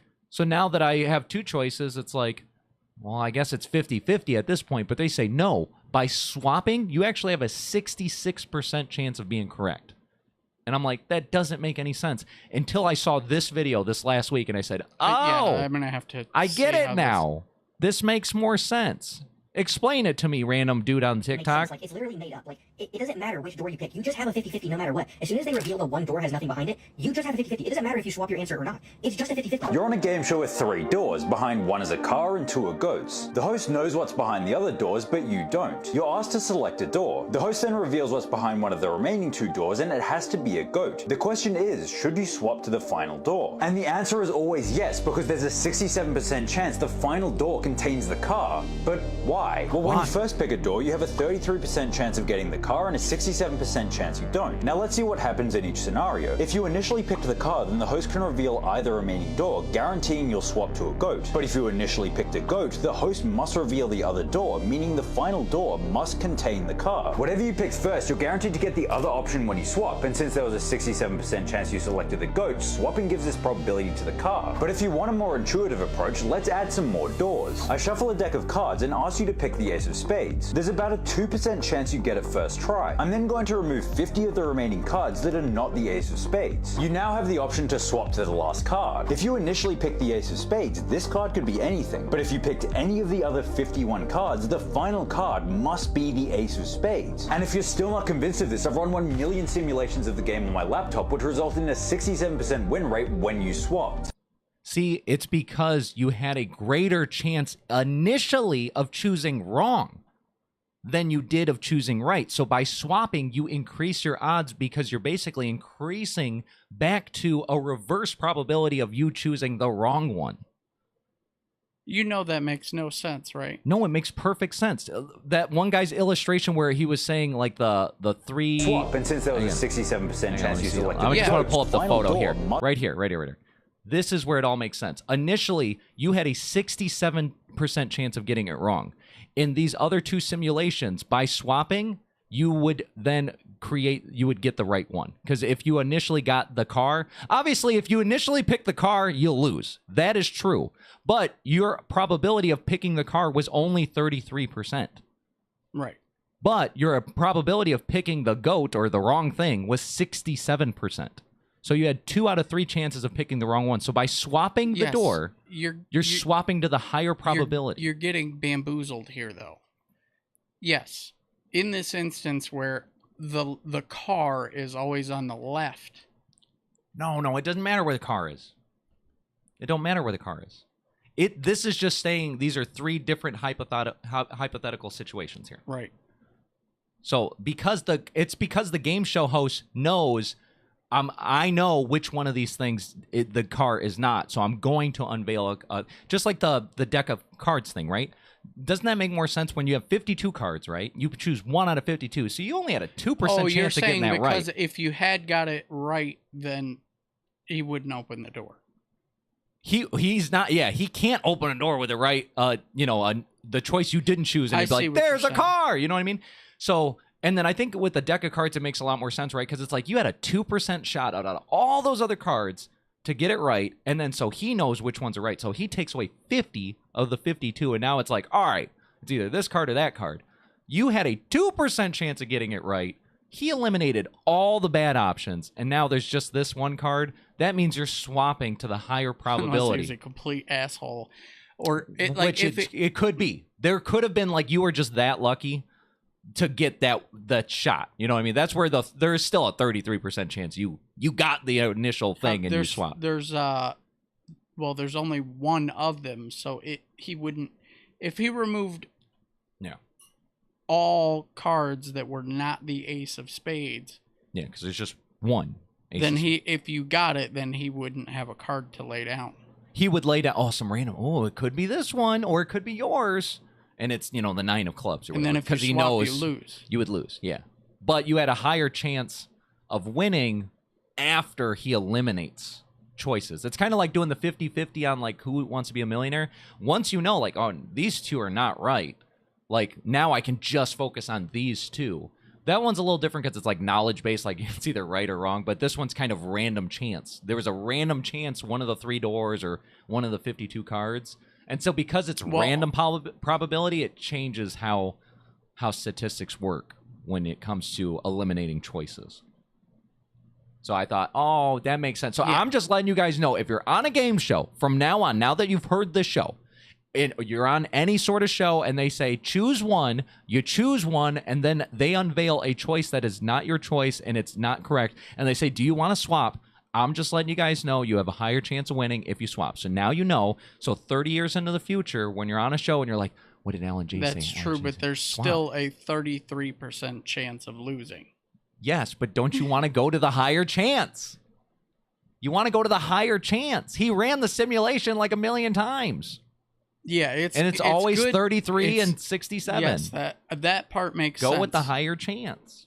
That's all I'm saying. Go. It's not a guarantee, but it's like get the higher odds for that. So that's Monty Hall. It's the Monty Hall problem. Some guy named Monty Hall. I don't know, but that's some nerdy stuff that I was like, man, I'm really interested in that. Let's go to this. I saw this and I said, this is what I've been saying for so freaking long. I've been saying this for a while. They're like, oh, we don't know What's up there? I don't know, but I guess NASA's been saying this. I haven't heard it from NASA. I heard it from myself before I came across anybody at NASA. But they're saying how this guy's talking about how space is actually water, just not in the form of water that we know of, H2O. Let's take a listen to this. Space is actually water. It might be water in a different state, you know, not H2O, but H3O2 or whatever other form of water that you can. We're only scratching the surface of the knowledge of what water is and how it can morph and form different phases of water. And what we do know, absolutely do know, is that NASA has been telling us for at least 30 years that space is filled with water. There's water everywhere in space. Now, if this is new to you, if you've not heard this before, then please watch one of my lectures, but I'll be doing a lot more presentations on this. Been saying this. They've been saying this, putting this out over and over in press releases, how much water there is, and, you know, supercluster galaxies shooting out bullets of water, and water from Orion, and water at the edge of our solar system that are... So this is what's crazy. It's like, you know, a big portion of what they don't understand is like dark matter, dark energy, and they're like, how are these planets, how is everything in space kind of staying, how is it there? You know what I mean? Like, how is it just floating? It's more than just gravity of a sun. It's like the sun. You know, obviously planets are flying around the greater thing that's holding them together. For us, it's our sun. Usually other places, the sun. Maybe it's the black hole they're floating around, whatever. But then how is that thing there? How is it staying in place? And they're like, well, it's because of dark matter that we don't know what it is, but it's like that. And I was always like, I bet you it's just water. I remember saying that like a lot. I bet you it's like some form of water. Everything's kind of like, you know, when you're underwater and you're like, it doesn't feel like anything, but you can't tell because you're underwater. You know, it's the grand theory of, is water wet? Because when you're underwater, it looks like your hair's dry. You know, you can't tell you're wet because you're underwater. So we wouldn't be able to tell that space is made of water because we'd be in space. So obviously, if you exit your space shuttle and you go, I don't feel water. It's the same thing when you're underwater. You don't feel water. You just go, oh wow, it's weird. You know what I mean? I'm not weightless, but way less. I'm able to swim and float and stuff like that. I think it's the same in space. It's like a liquid matter that we can't experience because our ozone layer, everything kind of separates itself. You're saying from because each other. like that would allow like one thing to interact with another, like it would allow things to basically what is being held, how are things traveling? It's not traveling through it would make air. You get what I'm saying? Theories, like make a lot more sense. You know how we're all all traveling, everything, the stars, the planet, everything's traveling, space is expanding, and it's like, what are we traveling in? We're not traveling in air. We all know space is a vacuum, but it's like not a vacuum in the sense of there's nothing. It's a vacuum in the sense of it's full of something. Something that doesn't have anything in it. That's a weird way Isn't that weird to say it? But it's like that's what it is. It's like full of something that's full of nothing. So they're saying, though, in that would have some pretty heavy implications, being, number one, that hydrogen and oxygen are both very flammable. Yeah. So, like, just going to have, like, the sun, which is also made of mostly hydrogen, and, you know, like, what is the difference between the sun and the hydrogen that's around it? You know, like, not flammable, very, very volatile and flammable. Like, is it friction? Like, why is there friction? Like, there's a lot. Yeah. It's just to actually deal with. It's crazy how much I don't think people understand how much we don't know until you know how much we know. And then you go, wow, we don't know much. You know what I mean? Isn't that weird? But it's like, I think a normie is just living everyday life and they go, wow, we know so much, or like, you know, oh wow, we know everything about blank, blank, blank, and I don't it's like think they we know even like think about that. I think they literally just nothing. Like they assume no, they we just know. wake up and don't think about knowledge at all. Oh, they don't even have the assumption of knowledge. No, it's just like, ooh, that was a nice breeze. All right, no, never asked why. Like, what is that? Like, why does that? That's NPC behavior, Jason. These are NPCs. That's what it is. That's what I'm saying. Like, there's not really a There's not curiosity or like for me, it was almost an assumption. If I didn't know something, I assume, right? I feel like that's a normal way to think. It's like you assume something. Like I assume, like I don't know. I feel like the human body, we've all been studying it for so long, where it's like, oh, I assume we pretty much figured out most of everything on that. And they're like, oh, we don't know why we do this or that, or what does sleep actually do? And like sneezing, what's sneezing about it? This and that. Like there's so much we don't know of like how we're made and the structure of it and like all these things where it's like, oh damn, I thought you guys would have figured that out by now. I don't know. It just feels like we've been talking about certain things for so long, or it's like, oh no, we don't know nothing. Space, it's like we have all these theories and we've traveled, we send probes and we're doing this, and you just assume like, oh, we know everything about it. We don't know shit. We're discovering a new thing I feel like every couple weeks they're like, new discovery changes everything. And it's like, oh, damn. Okay. I really thought. Remember a few weeks ago, we reported they're like, yeah, it turns out there's a wall of fire at the end of our solar system that we can't escape. Changes everything. Or like, you didn't know about the wall of fire? Technically like a big ass sphere of fire. Yeah, that's right, because it's all around. That's crazy. There's just certain things where you're like, how did you guys not discover that already? You're like, oh, we can see a distant galaxy 10 billion light years away, but yeah, we didn't know about that wall of fire that's at the end of our solar system. I still think that would make it real difficult to like see. So you're thinking they're faking a lot of stuff there. I mean, started with the moon landing. Most of our technology is like, well, they're either faking it or the fire doesn't exist. Damn. Because I mean, like they're just trying to say, thermal, like, bro, guys, we can't escape. No, they're basically pulling a Trump card and being like, yeah, none of that outside that fire bubble exists. Just don't even think about it. Stop talking about it. Why are we still talking about outside our solar system? We'll never escape. Yeah, exactly. Don't you know we'll never escape? I guess we'll never escape. We should just stop talking about it. We just we don't need to know what's out there. Now, they may have traveled to the moon. Aliens. They may have traveled to the moon, and maybe because there's aliens, because they just announced this last week. NASA Transportation wants to Secretary and acting NASA Administrator reactor Sean on the Duffy moon. expected to announce plans This is week real, to people. build I a didn't make nuclear this up. reactor on the moon. NASA has discussed building a reactor on the lunar surface in the past, but Duffy's latest directives expedite that process. Duffy's goal is to win the second space race for the moon before China and Russia establish dominance there. The directives order the agency to solicit proposals for a reactor to launch by 2023. 2030. They want to put. Said 2023. She said 2023. It's like, oh, she's not right. By 2030, they want to have a nuclear reactor on the freaking moon. Either that or that was the original video and the captions were wrong. Oh, maybe. But they just announced this. No, they just announced. Like I saw, or like maybe the official. They announced it in 2023. No, I'm telling you, they just announced this. This is brand new. The lady's retarded. Okay, she's retarded. That's how it is. The lady's retarded. That's how it is. Nuclear reactor on the moon, and I think it's because I also saw that China and Russia are both talking about doing the same thing. They want to put their own reactor on the moon. So we're trying to do. We're trying to beat them to the punch here, but eventually.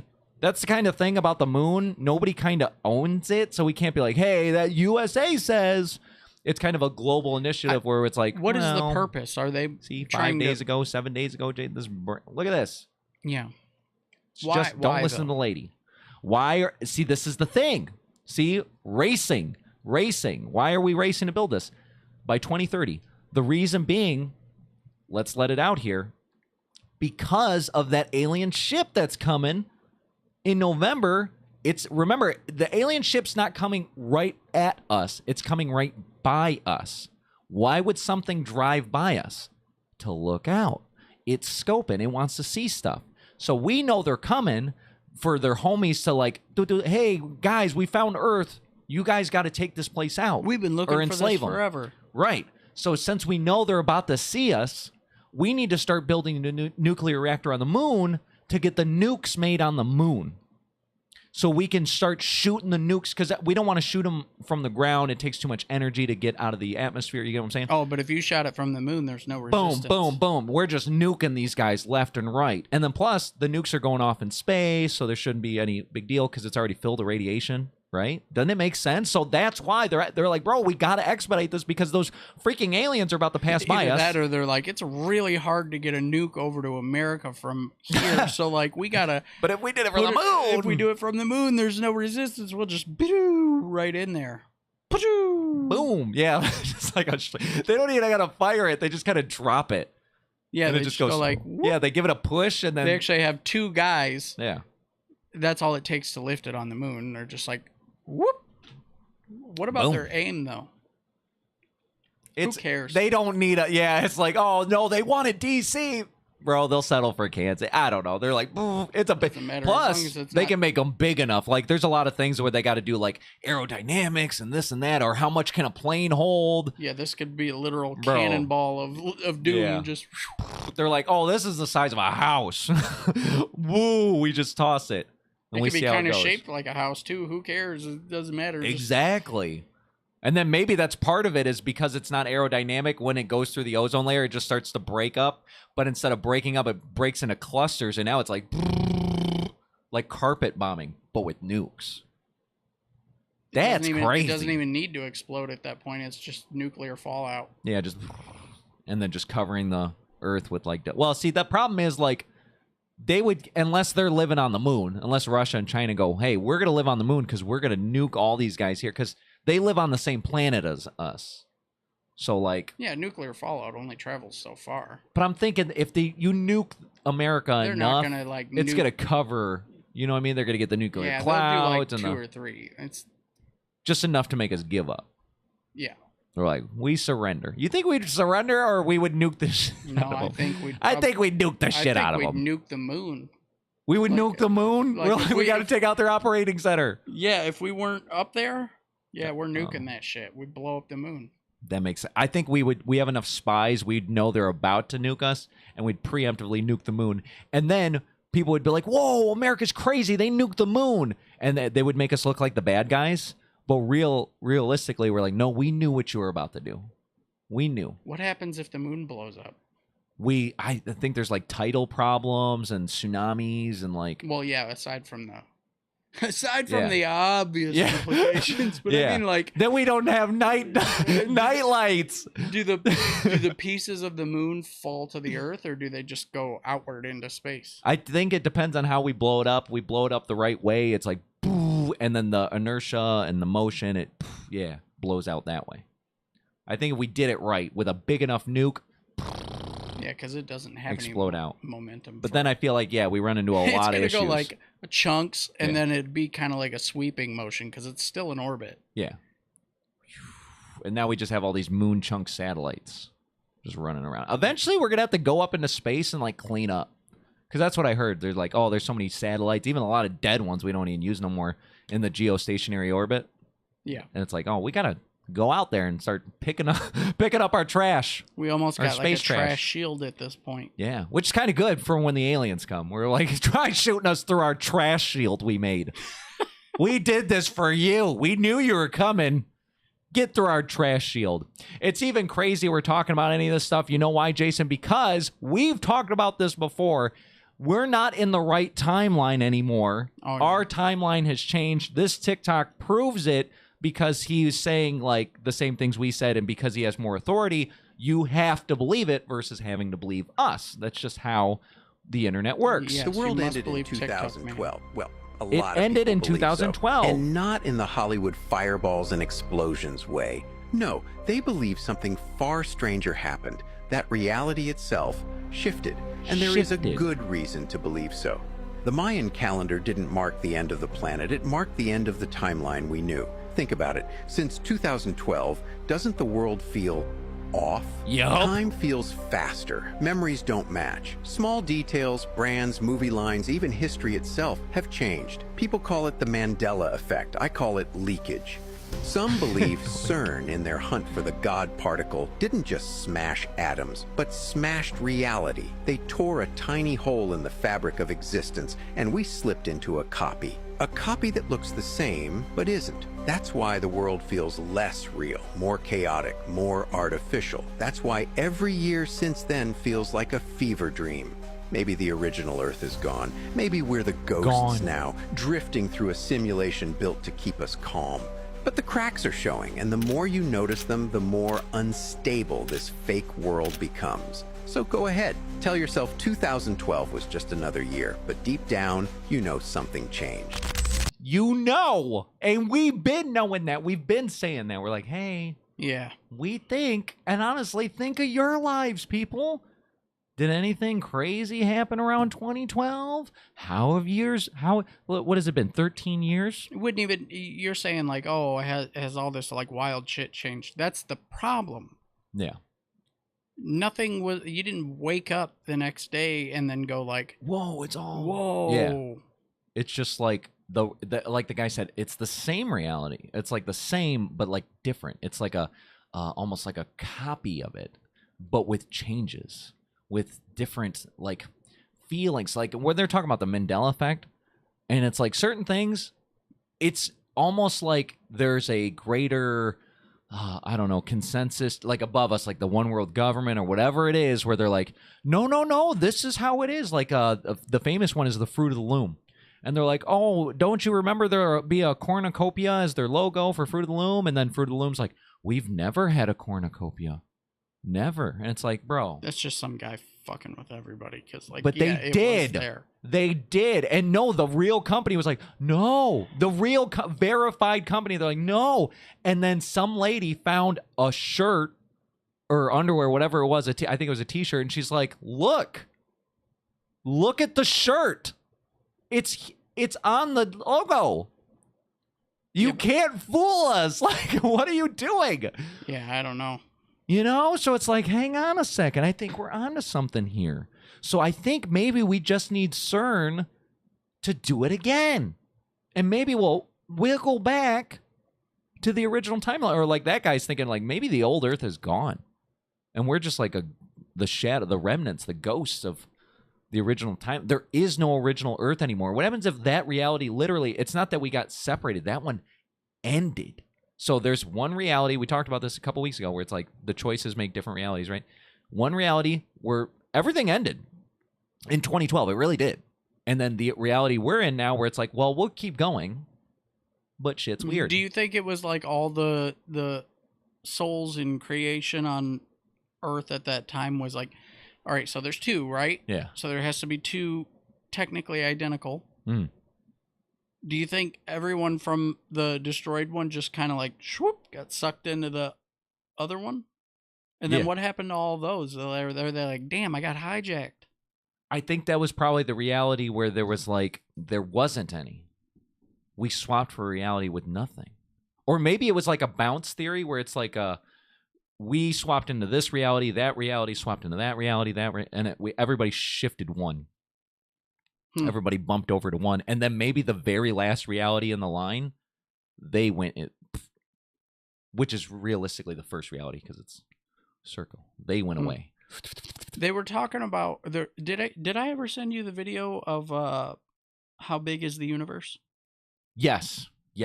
Well, you remember him talking about the Klein bottle shape of the universe, which would, if you went in the same direction, you would eventually loop back around, and come back to your reality, but everything would be completely different. Like your heart would be on the opposite side, and like a literal mirror because of the way the Klein bottle is shaped. It turns it in order to make the I seen like a real life example of that with like somebody, I can't remember, they were like running their hand or something through it, and it's like by the time it comes, and it's always going straight, but then by the time it comes around, it's upside down. It's like flipped, it's inverted, even though it never lifted. But it's like, but that's just how it is. That's how it works. That makes a lot of sense. But then also timing wise, by the time you made that track all the way around, you know what I mean? It'd be over. Yeah, there would be like nothing lasts that long. Like I remember when I told my kids, like I didn't tell them, did you know the sun's gonna like die one day? I don't remember. They asked questions about something, and I was like, oh no, I mean the sun probably, I think it's like 8 billion years or something, but at some point it runs out of energy and whatever, and And then that's it, you know? And it explodes, Yeah, and everybody they were dies. like devastated. They were like, no! Yeah, you cannot get far They enough were like away crying from that. and everything. And I was like, no, God, we'll be like dead. We'll be like gone. We're Like, going to be wait. dead. Yeah. They're like, no. I was like, no, you don't get it. It's so far in the future that it's like, you were gonna die anyway. Yeah, we're all gonna be gone. That's just, it's like tripping over your feet. You can't explain. It's like, no, it doesn't. The future death don't matter because there's so much death way before that. You're gonna die then. way sooner than that. Way sooner than that. I think they were like just devastated. That was like a self fail, but it's so funny. I took my kids to, we just scooted down to the ice cream store because now we have these electric scooters. And so we scooted down to the ice cream store on the main street. So it's like, oh, happy-go-lucky, whatever. And then we're on the way back. We're scooting. And I didn't realize we're on the back street. Like, we're supposed to go down one more street, and we'll go to the main street, and everything's going. So we're going down the street, and it starts getting dark. It starts getting shady. The sidewalk gets tinier, and it's just looking really creepy.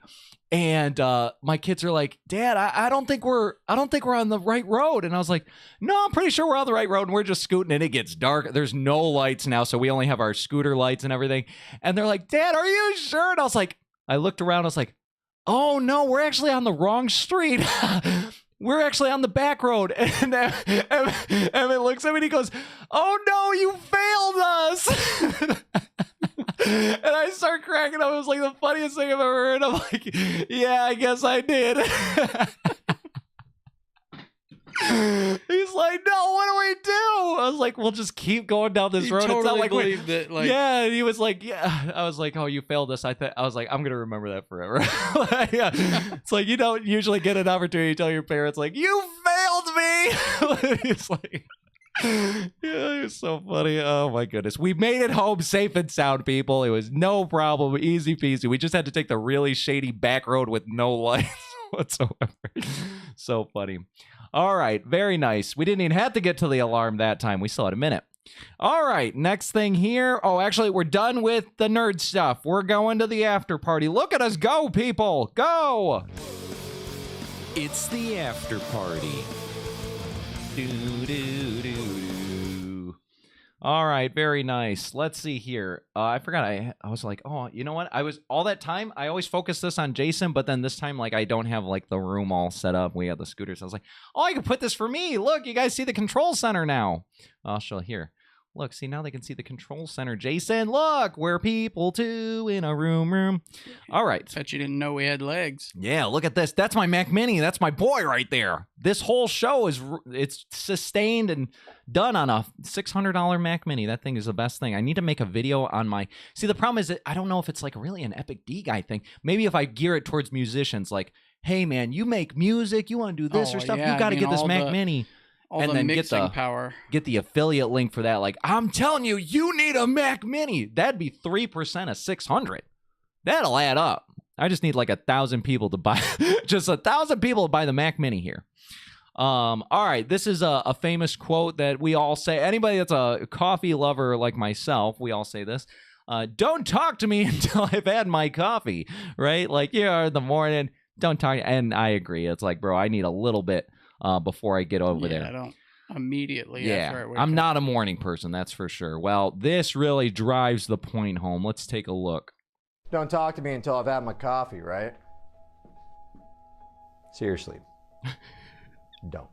Every morning I wake up ready to die, wanting to die from the guilt of everything I've done in this life. The weight of my past actions would destroy the common man, and that is why I wake up every morning with a death wish.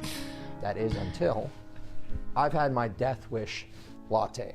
This shit is the only thing shielding me from the horrors of my past. I mean it. I'm a monster, and I'm a coward, and I'm a loser.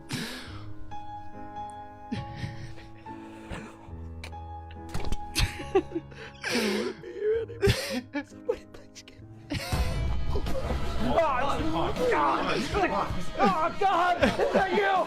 I'm not ready! I'm not ready! God, you need to latte. Stay away from him. The latte! Come on. Don't talk to me until I've had my coffee. All right, Let's go back to the board. Oh, so true, isn't it? It be like that sometimes. Don't talk to me. I have witnessed one of those moments before. Oh my goodness, good stuff here.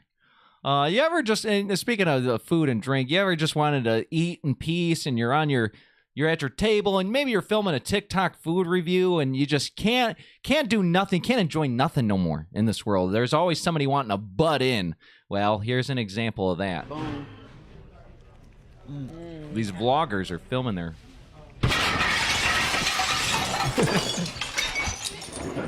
Damn!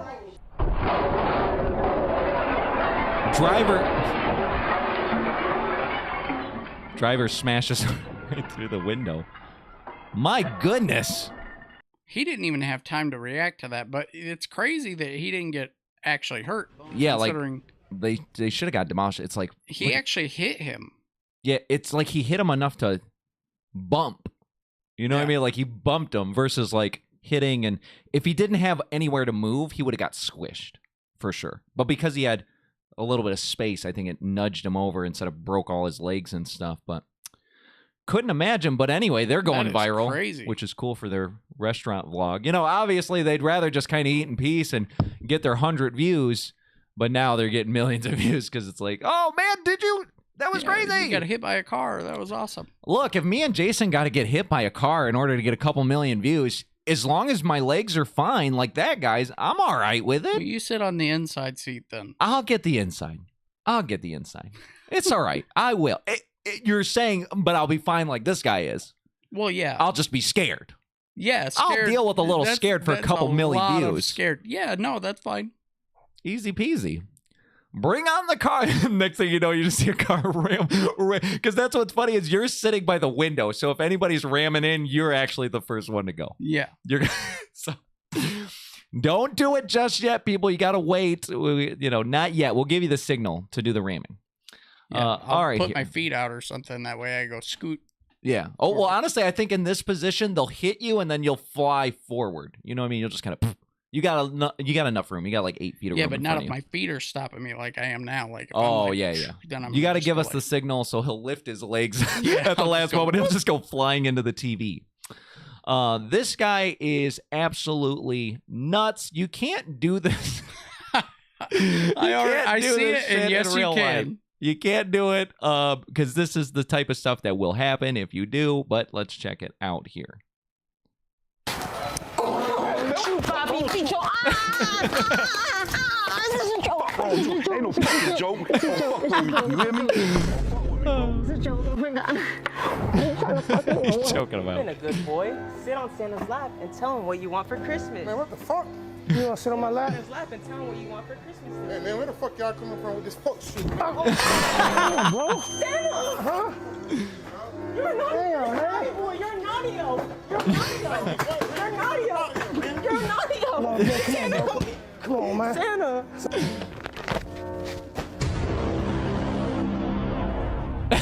I love how he instantly knows, like, that mannequin ain't real. What the fuck? Oh, shit. I can't see. I can't see. I can't take it off. I can't see, bro. I'm just a mannequin. I'm just a piece of fucking ñaño. Fucking ñaño. Fucking ñaño. Chupapi mo ñaño. What? Chupapi mo ñaño. Yeah, no. Chupapi. Hey. Chupapi mo ñaño. Let me call you back. I gotta call you back. Chupapi mo ñaño. Bichotazo mo ñaño. What? Kulikrika mo ñaño. Mo ñaño. Okay. Oh my goodness. Don't do that to me. Not about, I don't know. I'd be like the confused guy at the end, like, whoa, what's happening? Why? What are you doing? What's wrong with you? I just assume you're retarded, to be honest, but good stuff there. Real life pranks, it's like one half it's funny, but the other half, those are people just trying to do their lives, live their everyday lives, and we gotta mess with them. It's better to mess with like government officials and like, stuff like that. Not now. Yeah, not now. Not these days. You spit, we hit. I mean, yeah, they can smack the shit out of you. Like, don't do it. Isn't it funny how AI just be glazing? Morning, Mr. I'm not Griffin. even Nice 100% day. sure what that means. It's absolutely cloudy. One of the worst days I've seen in years. So, good news about the Yankees. I hate the Yankees. Pack of cheaters. That's what they are. I love your tie. I hate this tie. It's awful. It's gaudy. It's got to go. And I hate myself. I hate you too. You make me sick, you fat sack of crap. But I'm the president. The best there is. But you just said you hated me. But not you, the president. The you who said you hated you. You who love, hate Yankees, clouds. That's how ChatGPT is. Like, when you use AI, it's usually like, and it'll get you too, because you'll be like, I got this idea or this or whatever you're talking to it about. And it'll be like, that's amazing. Wow, that is incredible. I think that will be very successful. And I'm like, I remember telling Jenny, I'm like, I need you to be like dead honest with me. Is this good or bad? Or, you know what I mean? Like, and she's like, it's wonderful. It's so good. It's like, it'll usually tell you just the fact that you're asking that is like this super special thing. And like, yeah, no, it's going to be great. It's like, you need that. There needs to be that real AI where it's like, that's ass, a bad bro. idea, dude. That's dog ass. Don't do that. Let me tell you a way I can improve that. That would be sick. Don't do it. That'd be sick. I don't know. I haven't used Gronk, but from what I hear of Gronk, it's a little more real in that aspect where it'll give spicier answers than just like, you're the greatest guy I've ever met in my life, and every idea you have is fantastic. It's like, well, thank you. It's actually kind of nice because you don't get that in real life. Right. But at the same time, you're like, I want production. I want success. I want, like, I'm going to give you 3 ideas. I want you to tell me, like, what is the best idea based on, like, statistics, probability, like, things that are tangible. Jim and I will do that. Yeah.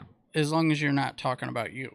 Yeah. Or if you're like talking about person. things. Yeah. If you're like, oh, I think I have this strategy for something, and it'll be like, that's probably not going to work. Yeah. What's funny is when I was building that app, it would tell me that. Like, I'm like, I'd like to have a feature that does this and that. And it's like, that would be really complicated. We could do it if you did this and that, but it would be a lot easier if you just did this. And I'd be like, well, shit, let's do that. And then we would just work on that. So it would tell me, like, I don't think that's feasible. Like, that's okay. a little grandiose. All right, that's fine. Let's see. You know the people that take breaks? You know, those people over there taking their breaks where they're a bunch of liberal sissies. You take a motherfucking lunch break during the day, boy, you are a liberal sissy boy. For fuck's sake, what are you even taking a break for? Boy, you haven't even worked 80-hour days yet, you motherfucker. Come the fuck on. You are a liberal fucking sissy if you take a break. Yeah. You gotta work the whole fucking day, no breaks, then you're a real man. God damn. You want to be Drink a on real the fucking man. clock and you eat on the fucking clock too, boy. The fuck is even a lunch break? I don't even know what the fuck that is. Holy motherfucking shit, y'all are sitting watching your fucking YouTube and shit, TikTok.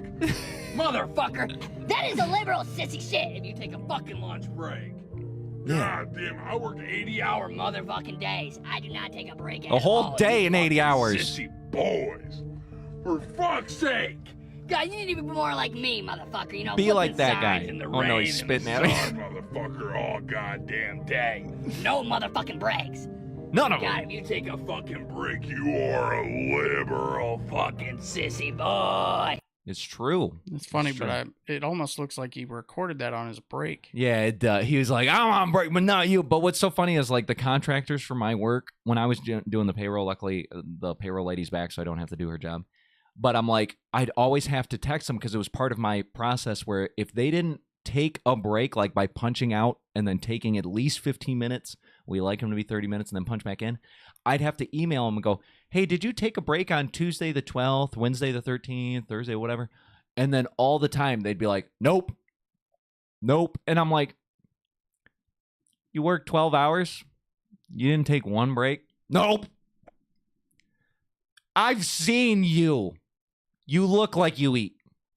You didn't take maybe one little snack break? Snack break? Nope. I'm like, I just don't believe it. I just don't believe it. Either they did take a break or they're exactly the kind of person who works most of their shift as a break. Yeah. Or maybe they're like, oh, I didn't take a break per se, but I was like working while eating. Like I'm eating a sandwich and doing some wiring. I'm eating, I'm multitasking because they're like all about their hours. They're like, I got to get every single hour I possibly can. And I'm thinking, bro, take a break. So I don't have to either I tell them this all the time, either take a break, bro. Like get a breather, 15 minutes. We're not even saying like an hour. Take a 15, because it's unpaid. Obviously, you want to get paid for the most. Take 15 minutes, take a little breather. I'm thinking, I know these guys smoke. You tell me they don't work 12 hours and you don't do a smoke? It's probably because they're vaping. So if you're vaping, they're probably in the building. They don't got to go outside, So I'm like, whatever. And I'm like, if you're not going to take a break, then just put in the notes, no break. That's all they have to do, and I wouldn't have to email them. But they would be so lazy, they would just not even do that. I'm like, bro, just put in the notes. No it's break. Because they don't want to be. No break. They don't want to be putting in the notes all the time that they're not doing what they're supposed to be doing. So they want me to email them every week. Did you take a break? Nope. And that's how they would write me back too. Not like, hey, Albert, no, I didn't take any breaks this week or whatever. They would just write no or nope. I'm like, okay. I mean, I get it. Get to the point. But that's these type of people. When I say contractors, it's like people building the buildings, guys like this, where they're like blue collar. This guy is like going viral because he has like all these videos he's doing about like, you ain't blue collar unless blank, like, and he's going through every job and he's like, oh, you think because you work in construction you're blue collar? What are you holding, a stop sign? Holding a stop, that ain't no blue collar or whatever. And he's just going through it. You think blue collar's being a firefighter? What, so you can sit on your ass for 12 hours a day while there's no fires?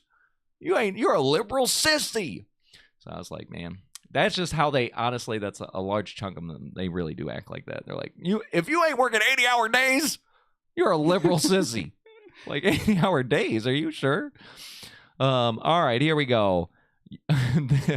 I titled this, When Your Amish Girlfriend Says That Her Parents Aren't Home.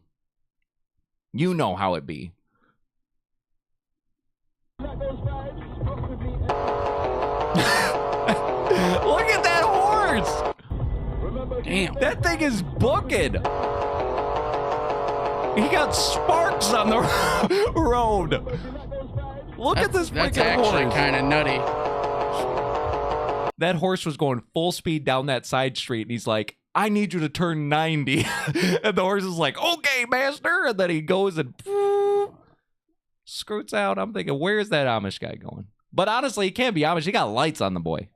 Right. He got lights on the cart. So I don't know. Some Amish, like, they do like some parts of the tree is like, what you need. Yeah. Plus, those are I would assume those are metal wheels because they're sparks. Those aren't wooden wheels sparking like that. Yeah, no. But why would you have metal wheels with no like rubber tires?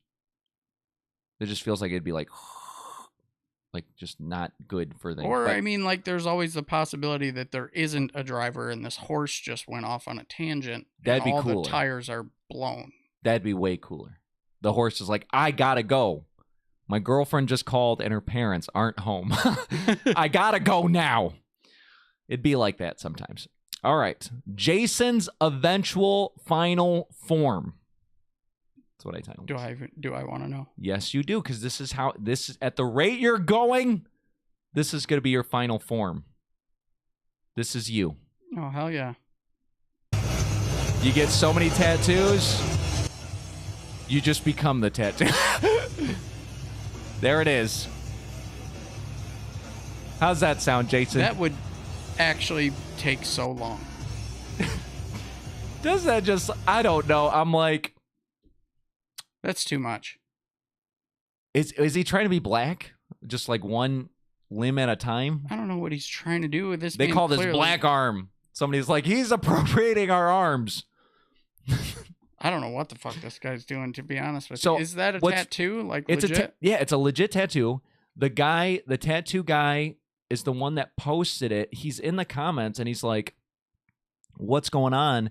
And the guy was like, basically like, this is what he wanted. He had a bunch of tattoos, and instead of just like trying to cover him up with like some cool design, he was like, I just want to cover it. Just black it out. Black it out. Because he was like, I think this would look cooler. Because who blacks out their whole arm? I just want to look like I got frostbite from like my entire left arm. And honestly, on the side, yeah, who else Who else has the whole black arm? So it's like, I don't know. I feel like maybe doing like maybe where it's all black and then maybe doing white designs in it, or like, or maybe there's some skin showing, but in a designed manner where it looks like he's being like consumed, like his arm's being consumed. It looks like the underside of his arm isn't done though. Oops. Yeah. Oh, like the armpit? I can't really tell like here. look by the hand, like. Oh, like the fingers. Well, no, I'm like when the camera goes to the side. Oh yeah, right there, the underhand. So it's like the palm of his hand, and his fingers aren't done, but the rest is. That must have cost a fortune. Yeah. But as the artist, he's like, bro, easiest job I ever did. That's not easy. That would be like. Oh, I was just thinking because he doesn't have to be like so. Ooh, you know what I mean? Like they're so intricate. He's like, No, it's like imagine trying to color like 3 or 4 pages of paper. Yeah. With the finest pen you have. Oh yeah. And it'd be even worse than that because needles are even finer than. Beep beep beep beep beep beep. And you're like. Yeah.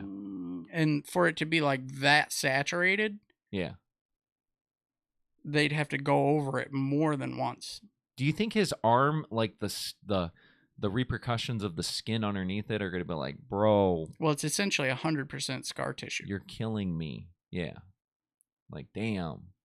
And then he gets like the zombie. You know how the zombie deer, where they're like rotting on the inside, alive. His arm, like when they be crazy, probably falls took off. years to do. He probably did it in patches, like.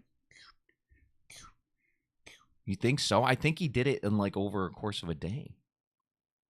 I think I don't know. I didn't get all the details. This tattoo took like. It clearly looks like an hour and a half. The arm is different than I'm sorry, the shoulder is like, this is shiny, so it looks like, yeah, this is newer than this.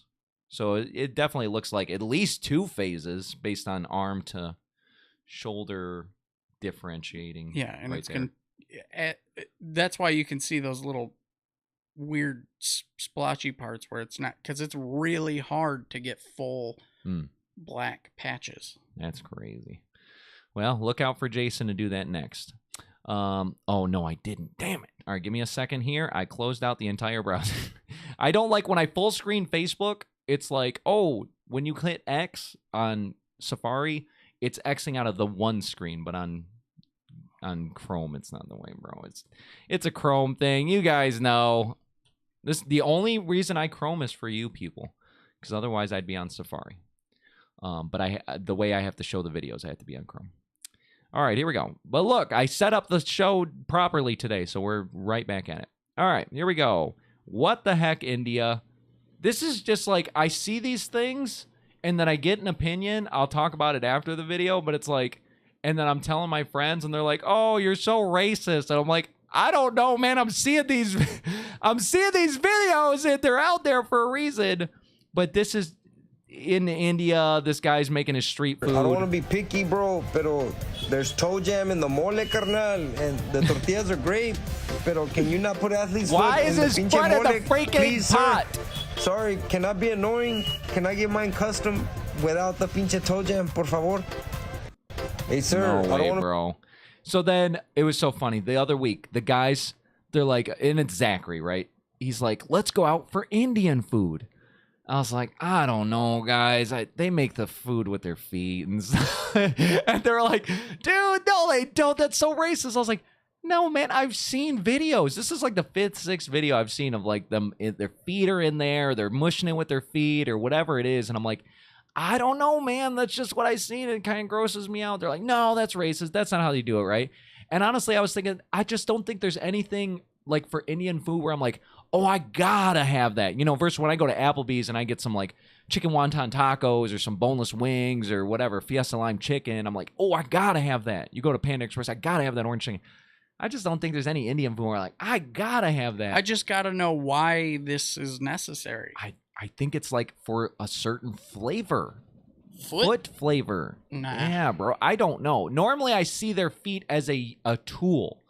This seems like it's a flavoring thing, but usually it's like I see them stomping on something or mixing it with their foot or whatever it is. I'm like, bro, I can't. But we went to Indian. to get Indian food, I got like the most basic thing, Yeah, which well, is like fortunately here in America, this is what I was thinking. regulation There's too many regulations, so I'm like, they can't get away with it. So I was like, I'm gonna get the chicken masala and whatever. And honestly, they did a good job. But the thing Mario and Zachary got was something else. I don't remember what it was called, but it was basically like Indian fajitas, because it was like it came out on the hot iron, chicken, vegetables, all this stuff steaming up, and then they had the sauce on the side and the rice on the side. I was like, bro, that's Indian fajitas. I'm gonna get that next time. That looks good. Right. I was like, dang. So Indian's all right, but I don't think I'd go to India and eat the food. I'm gonna at least go inside the McDonald's. That's me. Because at some point I think I'm gonna have to go to India. How do you know they're not making your Big Mac with their toes or something? I would assume McDonald's regulates them a little bit. I would hope. I don't know. I would try not to go to India. I'm gonna be honest. Yeah, but I'm not. what's so funny is I've worked at my job for 5 years now. I'm in my 5th year. We have an India office, and I know they'd be willing to send me if I asked, but I have not asked because I don't want to go. But I'm just surprised they haven't asked me to go over there. But if they do, I know the last guy we sent over there, he went for 2 months because they're like, it's an investment, oh, it's $1,000 a flight and the hotels, whatever. So you got to go for a while. I'm thinking, I ain't going for 2 damn months. Right. No way. And then I'd have to eat this? Hell no, bro. Are you kidding me? I don't want to go to India, guys. I'm sorry. It's not racist. It's a preference. All right. Anyway, wrestling botches. Oh no, I gotta restart this. This guy's gonna die. It feels like most of these guys are gonna die when we watch this, and I'm just thinking, why? Why are they doing all this? My goodness, just kill him! Why? Excuse me! Excuse me? He's like, that didn't. No. That didn't land. No, quite the way I no. hoped.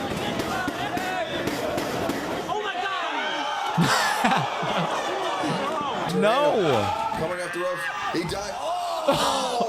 Atlas division.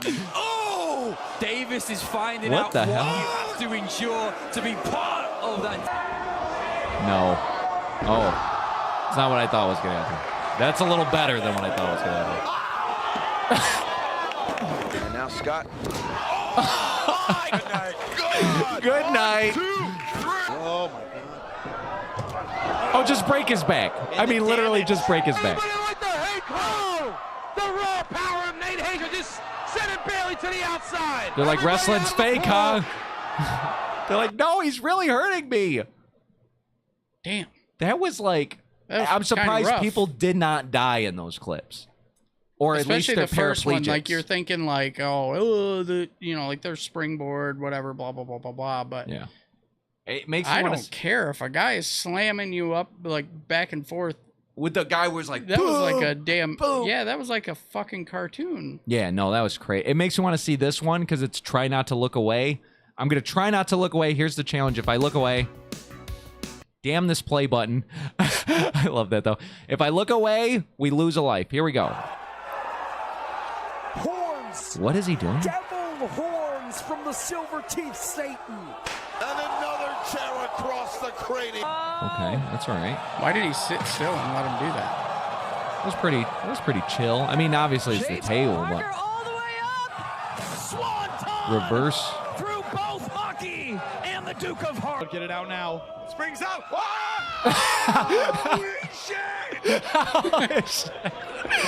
Oh, he didn't see that coming. Justice diving into your picture. A plastic chair. Damn. He's like, yeah, shit, I really punched that guy. Oh, she really kicked her in the face. Opponent Lopez. Oh, that was sick. That was good. That actually looked like actual WWE. Oh, no. Those ladders, that's kind of intense. Oh, no. Yeah, they're like, oh, yeah, we saw this on WWF. You probably shouldn't do it then, because that's all, like, My goodness. that's too much. They're just killing people left and right. It's absolutely nuts. This guy, he thought he was in WWE. I titled it, this guy don't love his son. This man does not love his son, because if he loved his son, he wouldn't treat him like this.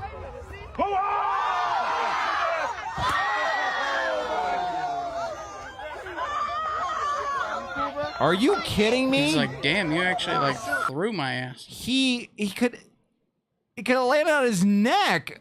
Like he grabs him and he's like, oh, I'm gonna whip him. And like whips him. He barely even makes the pads that they're supposed to get. I think his head didn't hit the pad. That was kind of the problem. Yeah, no, bro. That's you probably shouldn't. I just want to hug my son now because of what this guy did to his son. Don't do that, please. Those pads kind of suck anyway. Yeah. Here's a parkour fail. Oh, gotta love those. Hang on. What happens next? I feel like you need this sound. Here we go. You know, somebody is like, oh, it would have been cool, though. It would have been pretty cool. I love how the two things that really get me is the guys who's recording go, ooh! Yeah. And then the guy in front of him with the camera, and he's not like, oh, bro, are you okay? He's like, oh! Yeah, nobody's oh! Look at that guy. He's like, help this man. This guy with the black shirt, he's like, oh! You good? Oh! Oh, yeah. No, he's totally good. He's just fine here. I'm kind of scared of this ourselves at some point. Hurt yourself, so This is all right, just listen to me. Okay. I show Speed being arrested by the Ohio police. Guess what? Okay, wait. Good, you may be out of these cuffs, but relax. Okay. We're on your side. Right. We're here to make sure you're not going to harm yourself, right? All right. Now, people dox people, right? Oh, yeah. All right, so let me talk, okay? I am a popular streamer. I have 10 million subs. You know what a streamer is, right? Sure, I guess. Sure. You know what a streamer is. You ever heard of a streamer SWAT or whatever? Okay, you got it? A streamer SWAT. Okay, so tell us about the streamer. What'd you say? Did you say nothing? Were you trying to be funny? No, I didn't do nothing. Well, apparently someone called a help center out in Iowa and said, and I want to kill myself, my family. No, he's lying. It's obviously a lie. It's a lie. Well, okay? we're here to make sure, right? Oh, yes. Because of school shootings, right? Yes. Be on my side. Yeah. Work with me. Yeah. Imagine if like, you have a son. Hear me out. Imagine you have a son. You love him so much, and then someone calls your house and says, my son's, they said you have a Glock, an AR-15, I want to shoot everybody. Oh, that's... All right, well, let's put you in the car, and then guess what? All right. This is just... Yeah, like I'm trying to calm down, but it's like So I can just pause it here to explain. So it's called a swatting, and that's basically where somebody calls in and they say, hey, this guy has a gun and he's going to kill himself. He's going to kill his family. He's going to do all this stuff. And you need to send the cops out there, blah, blah, blah. And so the cops will come. And obviously, like when they get a threat, it's not like, hey, there's some sort of skirmish or whatever. Or somebody keeps making noise on the floor. Yeah, no, they're like, they're going in like with the intention somebody's about to kill people. So they're like, we got to go in hard. We got to make sure to eliminate this threat. They'll often go in already guns drawn. Yes, because they don't know is this guy going to shoot at the cops, you know what I mean? So they have to be ready to go. And you have to consider, too, they're expecting you to try and talk them out of it, so they're not listening. Yeah. Like, it's not uncommon with swatting for people to get, like, flashbanged and stuff. Yeah, so, like, this is something that happens with popularity at some point is, like, you get haters, and then the haters are like, oh, man, I'm going to do this thing to you. Now, luckily, I think what's crazy is that these guys had no idea about it at all, but it feels like with the popularity of live streaming and how this thing goes, it's like you would think more police are aware of this, but obviously they have to investigate every single... They can't be like, sure, bro, okay. Yeah, and the thing is like 15, 20 years ago, it was a mandate that if somebody got called for domestic violence, somebody's got to go to jail. Yeah. Somebody got to go. Yeah, and it's not like, oh, I think you did it, or an accusation, or even a charges being pressed against you. It just means, well, somebody said this, so just to make sure we have to do that. Yeah. Well, yeah, in this instance where somebody's about to kill their whole family or whatever, they're not really, but... Yeah. Gotta go in. Yeah, they're gonna take you to jail. Gotta go in. Like, you guys better not do this to us, or I'm gonna. That's just crazy. And you would think, hopefully, in the future, there's more things to prevent this sort of stuff, more verification process for people just anonymously calling it. But first of all, they're able to at least trace calls. There's a lot that they could do to get to somebody. If they find out they're out of state, they're probably not. Yeah. Gonna take. They're like, oh yeah, you know this guy's doing that. Get out of here. All right, on a more positive note, look at this big-ass dog. I mean, this is the world's biggest dog here. Look at this freaking thing. That's not a dog, it's a horse. Largest dog breed in the world. Some weighing up to 200 pounds. And yet this pooch looks to be about 900 pounds. 900 pounds. Why is that dog so big? It looks like a normal dog. Normally you see a big dog and it looks like a big old fat, I don't know. It just looks like something absurd. He looks like a normal dog, but he's just gigantic. He's like taller than this human without standing on his legs. You know what I mean? Like he just picks up his head. He's like taller than his human. He looks like a Labrador, just huge. Yeah. That's nuts. You know that guy's poop is like logs, bro. Bro, they bred a Labrador with a horse. That is nuts, bro. What does he eat? He doesn't eat You think he's eating little kibble bits? Kibbles and bits? Bro, he has to eat whole steaks. They're like, bro, we got to get... They eat like Steaks a roast. Like, imagine trying to give him a treat. Oh, yeah. He's like, bro, give me that box. Yeah, Trying to give me a one little it's like- treat. Hungry. That's nuts. Just constantly hungry. I can't satiate myself. On the flip side, look at this gigantic cat. Oh, what is this? Look at this gigantic cat here. It's in China. Hang on, I gotta do full screen without doing full screen. I don't know what happened here. There we go. All right, look at this gigantic cat. Meow. This lady's like, I'm gonna pick up this big old fat cat. Look at how fat he is. That's a whole kid. It's bigger than a kid. This lady's like, come on, kid, you come inside now. He's like, I don't want to come inside. Look at that big chunky boy. What a chunkster. Damn, when she carries him up the stairs, his belly jiggles. What a big boy. What do you think they fed that cat? Lard? Pure lard. Like, nobody's fat in China except for the cats. They're like, feed these boys beefy. She's got to roll them over first. But, you know, cats hate exposing their bellies, and this one's just like, fuck it. He has no will to do anything, bro. He's like, I don't want to walk. I don't want to roll. Bro, you better carry me. I'm not going inside. Can't clean itself, so, you know, she has to, like, wash it. That's crazy.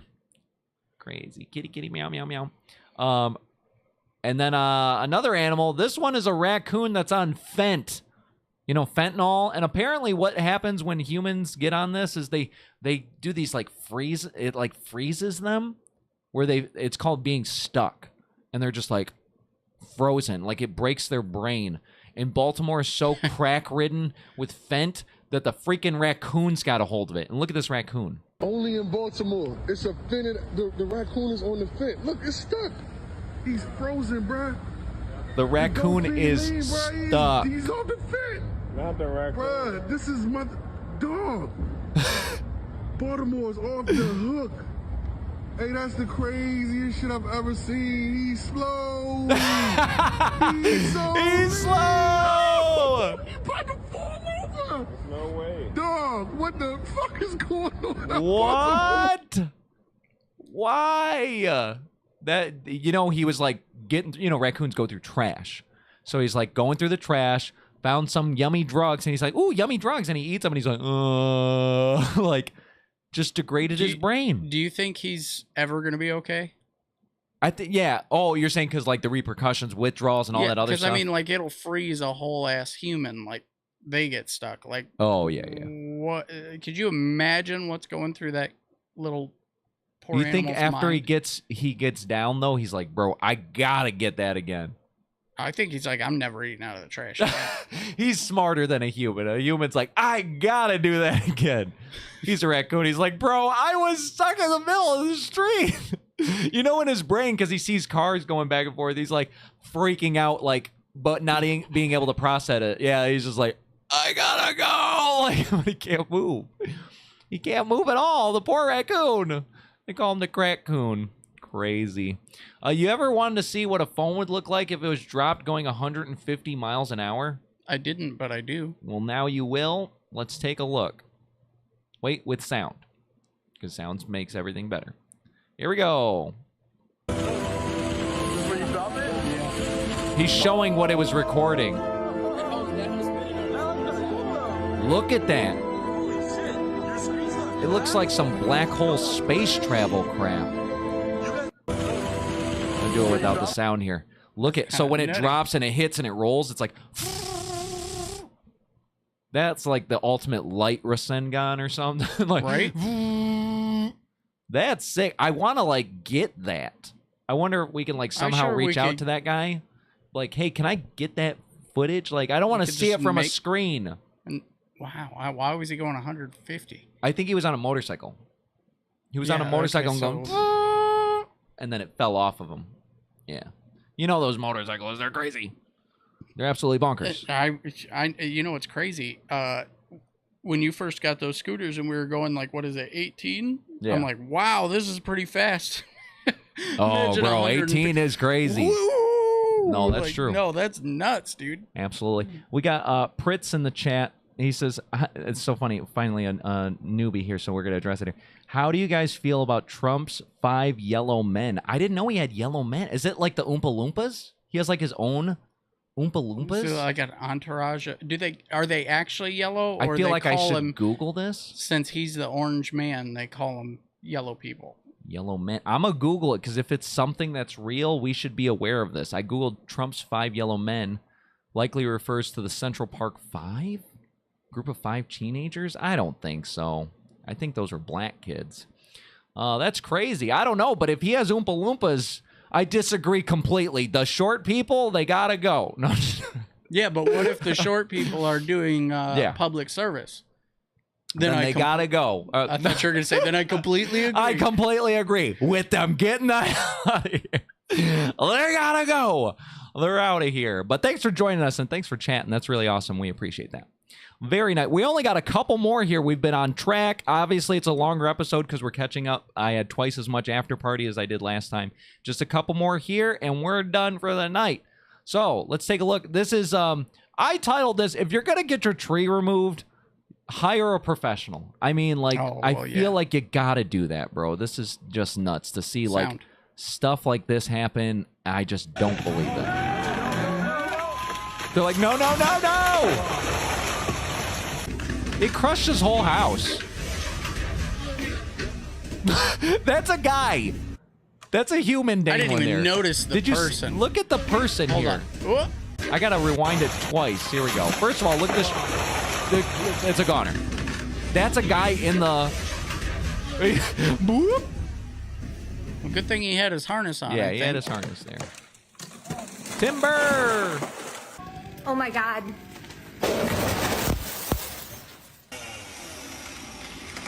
He's pulling it towards the thing. Maybe it was a 2-for-1. He wanted to do that. Maybe. Oh. Whee! Damn.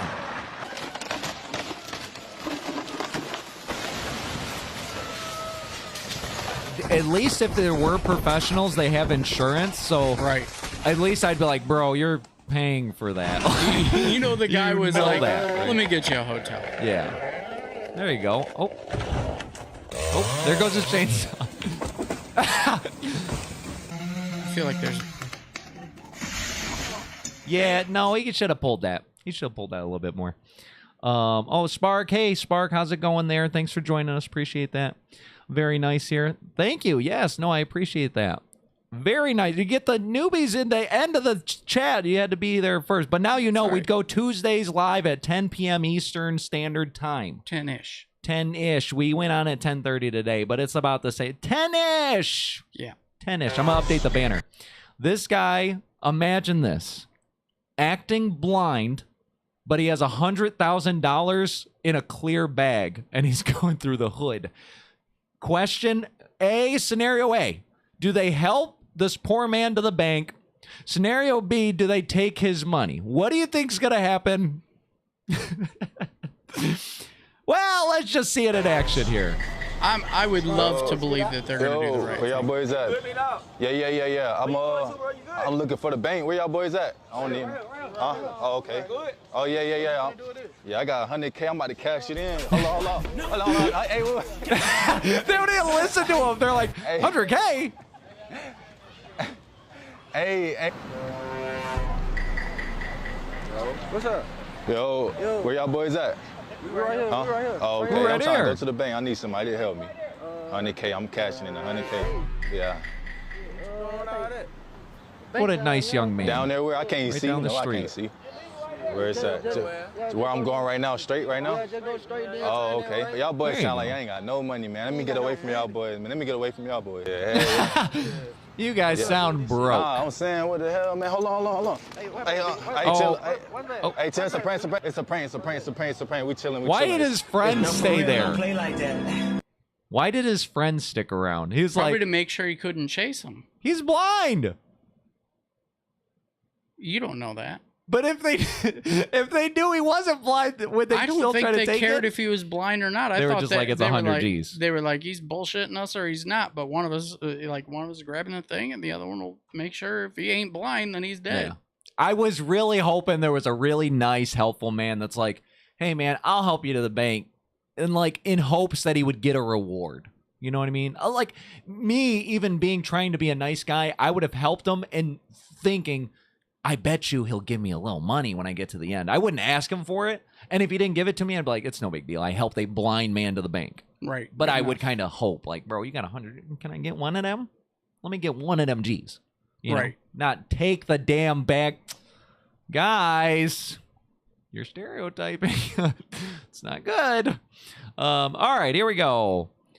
This is the last one here. Oh, actually, we're at the point where my last one, I like to do like a motivational one, like an uplifting one, because usually so much is like negative, and sometimes it's funny negative, and sometimes it's depressing negative. Sometimes And somebody it's like, gets power bombed 6 times in a row. where he should be dead, and they should be dead, but he's not dead, and then he's maybe paralyzed, and he's wondering like, why? How do I keep going on? My life sucks, and this is why. So this is. Why do we go through struggles? Nice little motivation. Let's take I a look. asked God, why are you giving me this challenge? God replied, overcoming challenges strengthens your spirit and teaches you resilience. I asked, why are you making me wait so long? God replied, patience cultivates wisdom and readiness. What's meant for you will come at the perfect time. I asked, why are things so complicated? God replied, complexity brings depth to your understanding and appreciation of life, guiding you to find simplicity in chaos. I asked, why can't I see my path clearly? God replied, walking by faith, not by sight, strengthens your trust in the journey and the lessons learned along the way. I asked, why do I feel alone in my struggles? God replied, you're never alone. This feeling is a call to connect more deeply with others, recognizing the unity in all struggles. I asked, why is change so hard? God explained, change is the process through which growth occurs, shedding the old to make way for the new, even when it's uncomfortable. Damn.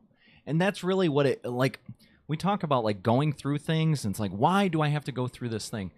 It's because you don't see the end goal yet, because you're not at the end of whatever why came there. And it's not until you get past it where you get to look back and you go, damn, that's why. So it's like when it talks about having strength or having patience or having that, well, you don't gain patience by getting everything boom, boom, boom happening to you right away. You gain patience by waiting. You have to wait in order to learn how to have patience. You don't get to learn. It's like you don't get strength by not working out, right? And working out is hard. And what does working out do? Breaks down your muscles to build them up bigger and better. You know what I mean? And so it's like going through the negative will make you better in the long run because of the lessons learned and the wisdom you gain through going through these trials and these tribulations and all the stuff that you're going through. It'll make sense one day, especially if you can get through to the end. That's our biggest thing, is like keep moving forward, keep pushing forward. Hopefully you got people looking out for you. If not, you at least got Tuesdays around 10-ish. You got you got us. If we're on the live stream, we're going to be here doing stuff, which is fantastic. And I thought, because this is something I wanted to put in at the end of every show here, just my motivational quote for the week. And they come from the Bible, of course, because why not come from God here? And it's about this, about trials and tribulations. This is James 1. Chapter 1, verse 2, consider it pure joy, my brothers and sisters, whenever you face trials of many kinds, because you know that the testing of your faith produces perseverance. And let perseverance finish its work, so that you may be mature and complete, not lacking anything. The verse 12, blessed is the one who perseveres under trial, because having stood the test, that person will receive the crown of life that the Lord has promised to those who love him. So get through, because at the end of the day, you will make it much better than what you started with. The people that live the easy life and they get everything that come to them, they're the weakest people. They're the weakest people. Those are the type of people where one thing happens to them, they're goners. They break down. They can't process because they didn't go through struggles after trials and errors and this and that. Because you're going through it, just know that already means you're strong, but it also means you're going to be stronger when you get through. Now, thank you for all the new people that joined. That's fantastic. Love seeing you guys. Check back with us next Tuesday around 10-ish.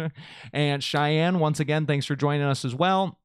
My dad's in the chat. It looks like Cheyenne finished 1. She was number 2 for a little bit. My dad was number 1. The end of this show, Cheyenne's number 1. We should have like a tally total where it's like how many times somebody finishes first place or second place. And that way we'll have like a ranking, like some sort of yearly ranking. That'd be really cool.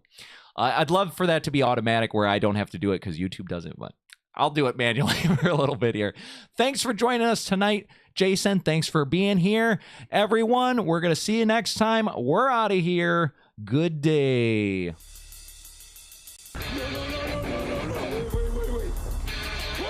I'm sorry, everyone. The show's over, but we thank you for joining us. Thank you for your time. We're out of here. You what? Good day. Are you ready?